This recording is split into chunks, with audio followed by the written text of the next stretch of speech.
खालसा वाहिगुरू जी की फतेह। बड़ी खुशी की गल है कि अज असीं एक बहुपक्षी शख्सियत के दर्शन करन ते कराउण जा रहे हैं। मेरी मुराद डॉक्टर रजिंदरपाल सिंह जी बराड़ साहब, प्रोफैसर पंजाबी विभाग, पंजाबी यूनिवर्सिटी पटियाला, जो किसी जान पहचान के मुहताज नहीं। उन्होंने जिथे पंजाब की सेवा की, उत्थे पंजाबी की सेवा की, पंजाबियत की सेवा की। बहुत लंबे समय तो उन्होंने जो कुछ लिखा, जो कुछ अध्ययन किया, वो कहनी ते कतरी को पढ़े है। साडे मानयोग श्री सरजीत पात्र जी, जिन्होंने बारे पूरी दुनिया जानती है, उन्होंने किरता ते इन्होंने एक बहुत बड़े पद्धर से अध्ययन किया। जो पंजाब दे विच पंजाबी गाने प्रचलित सन, जो सच्ची मुच्ची एक धरू सी, उन्होंने गाणियां उपर इन्होंने एक बहुत लंबा चौड़ा अध्ययन किया। सो इन्होंने हमेशा ही पंजाब और पंजाबियत की सेवा की। सो अज एक वैब सैमीनार के विच साडे जो कॉलेज वालों साडे principal doctor Sarjit Singh ji Brar, madam हरमिंदरपाल Kaur ji, madam Hardeep Kaur ji, professor सरदार कुलदीप सिंह और प्रोफैसर सरदार बलजीत सिंह, इन्होंने समूह स्टाफ की मदद के नाल एक बहुत ही वधिया प्रोग्राम आयोजित किया है। वैब सैमीनार ਉਹਦੇ ਵਿੱਚ ਸਾਡੇ ਜੋ ਇਹ ਮੁੱਖ ਵਕਤਾ ਹੀ ਨਹੀਂ, ਸਾਡੇ ਮੁੱਖ ਮਹਿਮਾਨ ਵੀ ਨੇ। ਸੋ ਮੈਂ ਇਹਨਾਂ ਨੂੰ ਜੀ ਆਇਆਂ ਆਖਦਾ ਕਿ ਇਹਨਾਂ ਦਾ ਕੱਲਾ ਕੱਲਾ ਜਿਹੜਾ ਅਲਫਾਜ਼ ਹੈ, ਸਾਨੂੰ ਸਾਰਿਆਂ ਨੂੰ ਉਹਨੂੰ ਸੁਣ ਕੇ, ਉਹਨੂੰ ਸਮਝ ਕੇ ਉਹਦੇ ਤੇ ਗੌਰ ਕਰਨ ਦੀ ਲੋੜ ਹੈ। ਕਿਉਂਕਿ ਜੋ ਅੱਜ ਦਾ ਇਹ ਸਬਜੈਕਟ ਲੈ ਕੇ ਆ ਰਹੇ ਨੇ, ਜੋ ਵਿਸ਼ਾ ਲੈ ਕੇ ਆ ਰਹੇ ਨੇ, ਇਹ ਸੱਚੀ ਮੁੱਚੀ ਬਹੁਤ ਹੀ ਲੋੜ ਦਾ ਵਿਸ਼ਾ ਹੈ। ਜੋ ਬਦਲਦੀਆਂ ਸਮਕਾਲੀ ਪ੍ਰਸਥਿਤੀਆਂ ਦੇ ਪ੍ਰਸੰਗ ਵਿੱਚ ਜੀਵਨ ਜਾਂਚ, जो ये हालात बदल रहे हैं, ये असीं किवें जिउणा है, उहदे बारे मानयोग डॉक्टर साहब सानूं दसणगे। सो मैं मानयोग डॉक्टर रजिंदरपाल सिंह जी बराड़ जी नूं जी आਇਆਂ आखदा और धन्नवाद करदा इन्हां दा। वाहिगुरू जी का खालसा, वाहिगुरू जी की फतेह। बहुत बहुत धन्यवाद सरदार भोला सिंह जी विरक दा, जिन्हां ने साडे इस वैबीनार दे विच साडे मुख मेहमान ते मुख बुलारे डॉक्टर रजिंदरपाल सिंह जी बराड़, प्रोफैसर पंजाबी विभाग, पंजाबी यूनिवर्सिटी पटियाला नूं जी आया आख्या है। हुण मैं बेनती करांगी डॉक्टर बराड़ जी नूं कि वह अपने विचार साडे नाल सांझे करन। Doctor रजिंदरपाल Singh ji Brar, professor Punjabi university, Punjabi विभाग पटियाला। जी मेरी आवाज़ तुहाडे तक पहुंच रही है जी? हाँ जी, हाँ जी सर, बहुत वधिया तरीके नाल तुहाडी आवाज़ आ रही है जी। बहुत बहुत स्वागत है जी तुहाडा साडी संस्था में। सब तो पहला मैं कॉलेज के चेयरमैन सरदार भोला सिंह विरक जी, कॉलेज के प्रिंसीपल साहब, कॉलेज का समूह स्टाफ ਅਤੇ गूगल मीट ਅਤੇ फेसबुक ਤੇ ਵੱਖ-ਵੱਖ ਢੰਗਾਂ ਨਾਲ जुड़े सारे ਸਰੋਤਿਆਂ, ਦਰਸ਼ਕਾਂ, ਪਾਠਕਾਂ ਨੂੰ ਸਤਿ ਸ੍ਰੀ ਅਕਾਲ ਆਖਦਾ ਹਾਂ। ਤੇ ਇਸ ਦੇ ਨਾਲ ਹੀ ਮੈਂ ਇਸ ਗੱਲ ਲਈ ਕਾਲਜ ਪ੍ਰਬੰਧਕ ਕਮੇਟੀ ਦਾ, ਕਾਲਜ ਦਾ ਧੰਨਵਾਦ ਕਰਦਾ ਹਾਂ ਕਿ ਉਸਨੇ ਮੈਨੂੰ ਇਸ ਵੈਬੀਨਾਰ ਵਿੱਚ ਆਪਣੇ ਵਿਚਾਰ ਰੱਖਣ ਦਾ ਮੌਕਾ ਦਿੱਤਾ। मैं अपनी गल मुकम्मल कर देनी है लगभग 15 मिनट जी। उस तो बाद तुसीं जो गल्लां आखोगे उस संबंध दे विच आपां गल अगे करांगे। जे आई पतझड़ तां फेर की है, तू अगली रुत च यकीन रखी, मैं लभ के कितों लियाउणा कलमा, तू फुल्लां जोगी जमीन रखी। सरजीत पात्र जी का यह शेयर सानू एक सदीवी सच्चाई वाल संकेत करता दिखाई दिंदा है कि किन्नी भी रात होवे अखीर सवेर हुंदी आ, किन्नी भी ठंड होवे अखीर धुप चढ़दी आ, किन्नी भी गर्मी होवे आखिर बरसात हुंदी आ। अज साडे दुनिया दा जिहड़ी स्थिति हैगी आ वो एक बार देखण नूं बड़ी निराशा वाली दिखाई दिंदी आ कि दुनिया दे विच लगभग 2 करोड़ के करीब लोग इस वायरस तो प्रभावित हो चुके ने, मरीज बन चुके ने, 7 लाख आपकी जान गवा चुके ने ਭਾਰਤ ਦੇ ਵਿੱਚ ਬੜੀ ਤੇਜ਼ੀ ਨਾਲ ਇਹਦਾ ਅੰਕੜਾ 18 ਲੱਖ ਤੋਂ ਪਾਰ ਕਰ ਗਿਆ ਹੈ। 39 ਲੱਖ ਮੌਤਾਂ ਹੋ ਚੁੱਕੀਆਂ। ਪੰਜਾਬ ਦੇ ਵਿੱਚ ਵੀ ਕੋਈ 18,500 ਬੰਦਾ ਹੈ ਜਿਹੜਾ ਉਹ ਬਿਮਾਰ ਹੋ ਚੁੱਕਿਆ। ਇਹਦੇ ਨਾਲ 422 ਜਾਨਾਂ ਵੀ ਗਵਾ ਚੁੱਕੇ ਨੇ। ਨਿਸ਼ਚੈ ਹੀ ਇਹ ਅੰਕੜਾ ਡਰਾਉਂਦਾ ਹੈ, ਪਰ ਡਰਨ ਦੀ ਕੋਈ ਲੋੜ ਨਹੀਂ, ਕਿਉਂਕਿ ਆਸ ਰੱਖੋ, ਭਵਿੱਖ ਸਾਡਾ ਹੈ। ਕਿਉਂਕਿ ਸਾਨੂੰ ਇਤਿਹਾਸ ਦੱਸਦਾ ਹੈ ਕਿ ਮਨੁੱਖ ਨੇ ਪਲੇਗ, ਹੈਜਾ, ਸਪੈਨਿਸ਼ ਫਲੂ ਵਰਗੀਆਂ ਬਿਮਾਰੀਆਂ ਨੂੰ ਮਾਤ ਦਿੱਤੀ ਆ, ਤੇ ਇਹ ਮਹਾਮਾਰੀ ਵੀ ਜ਼ਰੂਰ ਹਾਰੇਗੀ।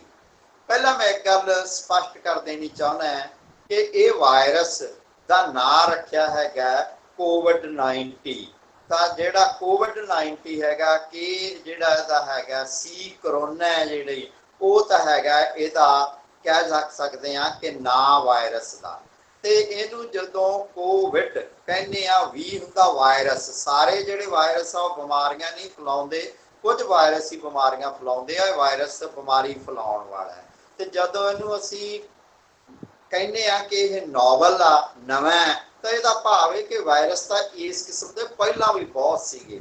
ਹੈਰਾਨੀ ਵਾਲੀ ਗੱਲ ਆ ਕਿ ਦੁਨੀਆ ਦੇ ਵਿੱਚ ਵਾਇਰਸ ਪਹਿਲਾਂ ਪੈਦਾ ਹੋਏ ਆ, ਬੈਕਟੀਰੀਆ ਬਾਅਦ ਚ ਪੈਦਾ ਹੋਇਆ, ਇੱਕ ਸੈੱਲੇ ਜੀਵ ਬਾਅਦ ਚ ਪੈਦਾ ਹੋਇਆ। ਉਹਨਾਂ ਦੇ ਵਿੱਚੋਂ ਹੀ ਹੌਲੀ ਹੌਲੀ ਛੋਟੀਆਂ ਸਮੁੰਦਰੀ ਜੀਵ ਪੈਦਾ ਹੋਏ, ਉਹਨਾਂ ਚੋਂ ਮੱਛੀਆਂ ਪੈਦਾ ਹੋਈਆਂ, ਉਹਨਾਂ ਚੋਂ ਰਸਾਇਣ ਪੈਦਾ ਹੋਏ, ਸੱਪ ਵਗੈਰਾ, ਤੇ ਉਹਦੇ ਚੋਂ ਫਿਰ ਮੈਮਲ ਪੈਦਾ ਹੋਏ, ਥਣਧਾਰੀ ਸਤਨਧਾਰੀ ਜੀਵ, ਤੇ ਉਹਦੇ ਚੋਂ ਬੰਦਾ ਪੈਦਾ ਹੋਇਆ। ਵਾਇਰਸ ਸਾਡੇ ਤੋਂ ਵੀ ਪੁਰਾਣੇ ਨੇ, ਪਰ ਸਾਰੇ ਵਾਇਰਸ ਹਰ ਵੇਲੇ ਸਾਨੂੰ ਤੰਗ ਨਹੀਂ ਕਰਦੇ। ਇਹ ਕਦੇ ਕਦੇ ਕੁਝ ਵਾਇਰਸ ਤੰਗ ਕਰਦੇ ਆ।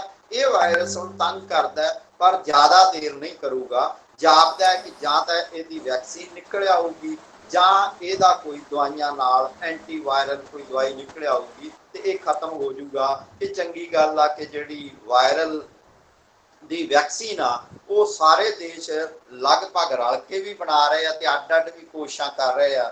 ਤਾਂ ਉਹ ਜਿਹੜੀ ਵਾਇਰਸ ਦੀ ਜਿਹੜੀ ਵੈਕਸੀਨ ਆ ਉਹ ਲੱਗਦਾ ਹੈ ਕਿ 2-3 ਮਹੀਨਿਆਂ ਦੇ ਵਿੱਚ ਬਣ ਕੇ ਆਮ ਲੋਕਾਂ ਦੀ ਵਰਤੋਂ ਲਈ ਆ ਜਾਊਗੀ, ਤੇ ਫਿਰ ਇਸ ਮਹਾਮਾਰੀ ਤੋਂ ਉਸ ਢੰਗ ਨਾਲ ਵੀ ਛੁਟਕਾਰਾ ਮਿਲ ਜਾਊਗਾ। ਪਰ ਜਦੋਂ ਕੋਈ ਮਹਾਮਾਰੀ ਆਉਂਦੀ ਆ ਜਾਂ ਕੋਈ ਵੱਡੀ ਘਟਨਾ ਵਾਪਰਦੀ ਆ, ਤਾਂ ਕੁਝ ਤਬਦੀਲੀਆਂ ਆਉਂਦੀਆਂ, ਕੁਝ ਸਮੱਸਿਆਵਾਂ ਆਉਂਦੀਆਂ, ਪਰ ਕੁਝ ਸਾਨੂੰ ਸਬਕ ਵੀ ਦੇ ਕੇ ਜਾਂਦੇ। ਇਤਿਹਾਸ ਦੇ ਵਿੱਚ ਮਨੁੱਖ ਨੂੰ ਸਦਾ ਚੁਣੌਤੀਆਂ ਮਿਲਦੀਆਂ ਰਹੀਆਂ। ਬਹੁਤ ਪਹਿਲਾਂ ਅਕਾਲ ਪੈ ਜਾਂਦੇ ਹੁੰਦੇ ਸੀਗੇ, ਬੰਦੇ ਭੁੱਖ ਨਾਲ ਮਰ ਜਾਂਦੇ ਹੁੰਦੇ ਸੀ, ਪਰ ਹੌਲੀ ਹੌਲੀ ਅਸੀਂ ਅਕਾਲ ਤੇ ਕਿਹਾ ਜਾ ਸਕਦਾ ਕਿ ਕਾਬੂ ਪਾ ਲਿਆ। ਅੱਜ ਕਿਤੇ ਪ੍ਰਬੰਧ ਦੀ ਗੜਬੜੀ ਕਾਰਨ ਤਾਂ ਭਾਵਾਂ ਬੰਦਾ ਭੁੱਖਾ ਮਰ ਜੇ, ਪਰ ਅਨਾਜ ਦੀ ਕਮੀ ਕਾਰਨ ਹੁਣ ਭੁੱਖਾ ਨਹੀਂ ਮਰਦਾ। ਇੱਕ ਪਾਸੇ ਅਸੀਂ ਬੰਗਾਲ ਦਾ ਜੇ ਕਾਲ ਯਾਦ ਕਰੀਏ ਜਾਂ ਪੁਰਾਣੇ ਕਾਲ ਯਾਦ ਕਰੀਏ, ਤਾਂ ਲੰਮਾ ਸਮਾਂ ਜੇ ਮੀਂਹ ਨਾ ਪੈਂਦਾ ਤਾਂ ਲੋਕ ਖੇਤੀਬਾੜੀ ਕਿੰਨੀ ਟੁੱਟ ਜਾਂਦੇ ਸੀ। ਅੱਜ ਮਨੁੱਖ ਨੇ ਬੰਨ ਬਣਾ ਕੇ, ਟਿਊਬਵੈੱਲ ਲਾ ਕੇ ਅਕਾਲ ਤੇ ਕਾਬੂ ਕਰ ਲਿਆ। ਦੂਜਾ ਜਿਹੜਾ ਮਨੁੱਖ ਦੇ ਉੱਤੇ ਵੱਡੀਆਂ ਮੁਸੀਬਤਾਂ ਆਉਂਦੀਆਂ ਰਹੀਆਂ, ਉਹ ਯੁੱਧ ਦੀਆਂ ਆਉਂਦੀਆਂ ਰਹੀਆਂ। ਕਿ ਯੁੱਧ ਦੇ ਵਿੱਚ ਆਪਾਂ ਦੇਖਦੇ ਹਾਂ ਕਿ ਸੈਕੰਡ ਵਰਲਡ ਵਾਰ ਦੇ ਵਿੱਚ ਕੋਈ 5 ਕਰੋੜ ਦੇ ਕਰੀਬ ਬੰਦੇ ਮਰ ਗਏ ਸੀ। ਤਾਂ ਯੁੱਧ ਹੁਣ ਲੱਗਦੇ ਆ, ਹੁਣ ਵੀ ਯੁੱਧ ਦਾ ਖਤਰਾ ਬਣਿਆ ਰਹਿੰਦਾ ਹੈ, ਪਰ ਪਹਿਲਾਂ ਦੇ ਮੁਕਾਬਲੇ ਹੁਣ ਲਗਭਗ 1950 ਤੋਂ ਬਾਅਦ ਕੋਈ ਵੱਡਾ ਯੁੱਧ ਨਹੀਂ ਹੋਇਆ। ਛੋਟੇ ਯੁੱਧ ਹੁੰਦੇ ਆ। ਆਪਾਂ ਤਾਂ ਚਾਹੁੰਦੇ ਹਾਂ ਕਿ ਇਹ ਯੁੱਧ ਵੀ ਨਾ ਹੋਣ। ਅਗਲਾ ਜਿਹੜਾ ਮਨੁੱਖ ਨੂੰ ਮਾਰਨ ਵਾਲੀ ਚੀਜ਼ ਆ ਉਹ ਹੈਗੀ ਆ ਬਿਮਾਰੀਆਂ, ਮਹਾਮਾਰੀਆਂ। ਜਿਵੇਂ ਮੈਂ ਪਹਿਲਾਂ ਆਖਿਆ ਕਿ ਤਪਦਕ, ਪਲੇਗ, ਸਮਾਲ ਪੌਕਸ ਤੇ ਫਲੂ ਵੀ ਸਮੇਂ ਸਮੇਂ ਸਿਰ ਹੁੰਦੀਆਂ ਰਹੀਆਂ, ਪਰ ਇਹ ਖਤਮ ਵੀ ਹੁੰਦੀਆਂ ਰਹੀਆਂ, ਤੇ ਇਹ ਬਿਮਾਰੀ ਤੇ ਵੀ ਅਸੀਂ ਕਾਬੂ ਪਾ ਲਾਂਗੇ। ਅੱਜ ਕੱਲ੍ਹ ਜਿਹੜੀ ਇੱਕ ਸਮੱਸਿਆ ਹੈਗੀ ਆ ਉਹ ਇਹ ਆ ਕਿ ਮਨੁੱਖ ਜੇ ਧਰਤੀ ਤੇ ਖਤਮ ਹੋਊਗਾ, ਉਹ ਨਾ ਅਕਾਲ ਨਾਲ ਖਤਮ ਹੋਊਗਾ, ਨਾ ਯੁੱਧ ਨਾਲ ਖਤਮ ਹੋਊਗਾ, ਨਾ ਮਹਾਮਾਰੀ ਨਾਲ ਖਤਮ ਹੋਊਗਾ। ਸਗੋਂ ਸਾਨੂੰ ਇਹ ਡਰ ਪੈ ਰਿਹਾ ਹੈ ਕਿ ਇਹ ਵਾਤਾਵਰਨ ਦੇ ਵਿੱਚ ਆਏ ਵਿਗਾੜ ਨਾਲ ਖਤਮ ਹੋਊਗਾ। ਤਾਂ ਇਸ ਸਮੇਂ ਸਾਡੇ ਸਾਹਮਣੇ ਕੁਝ ਗੱਲਾਂ ਸੋਚਣ ਦੀਆਂ ਬਣਦੀਆਂ ਕਿ ਅੱਜ ਦੇ ਸਮੇਂ ਵਿੱਚ, ਕੋਵਿਡ ਦੇ ਸਮੇਂ ਵਿੱਚ ਅਸੀਂ ਕੀ ਸਿੱਖਿਆ ਤੇ ਕੀ ਸੋਚਿਆ। ਤਾਂ ਪਹਿਲਾਂ ਥੋੜੀ ਜਿਹੀ ਗੱਲ ਵਾਤਾਵਰਨ ਬਾਰੇ। ਜੇ ਅਸੀਂ ਵਾਤਾਵਰਨ ਬਾਰੇ ਅਸੀਂ ਧਿਆਨ ਕਰੀਏ ਤਾਂ ਜਦੋਂ ਕੋਵਿਡ ਦੇ ਸਮੇਂ ਇੱਕ ਵਾਰ ਸਾਰੇ ਸੰਸਾਰ ਵਿੱਚ ਲੋਕਡਾਊਨ ਹੋ ਗਿਆ ਸੀ, ਸਾਰੀਆਂ ਫੈਕਟਰੀਆਂ ਬੰਦ ਹੋ ਗਈਆਂ, ਸਾਰੀ ਟਰਾਂਸਪੋਰਟ ਬੰਦ ਹੋ ਗਈ, ਲੋਕ ਘਰਾਂ ਦੇ ਵਿੱਚ ਕੈਦ ਹੋ ਗਏ, ਤਾਂ ਉਸ ਸਮੇਂ ਕੀ ਹੋਇਆ?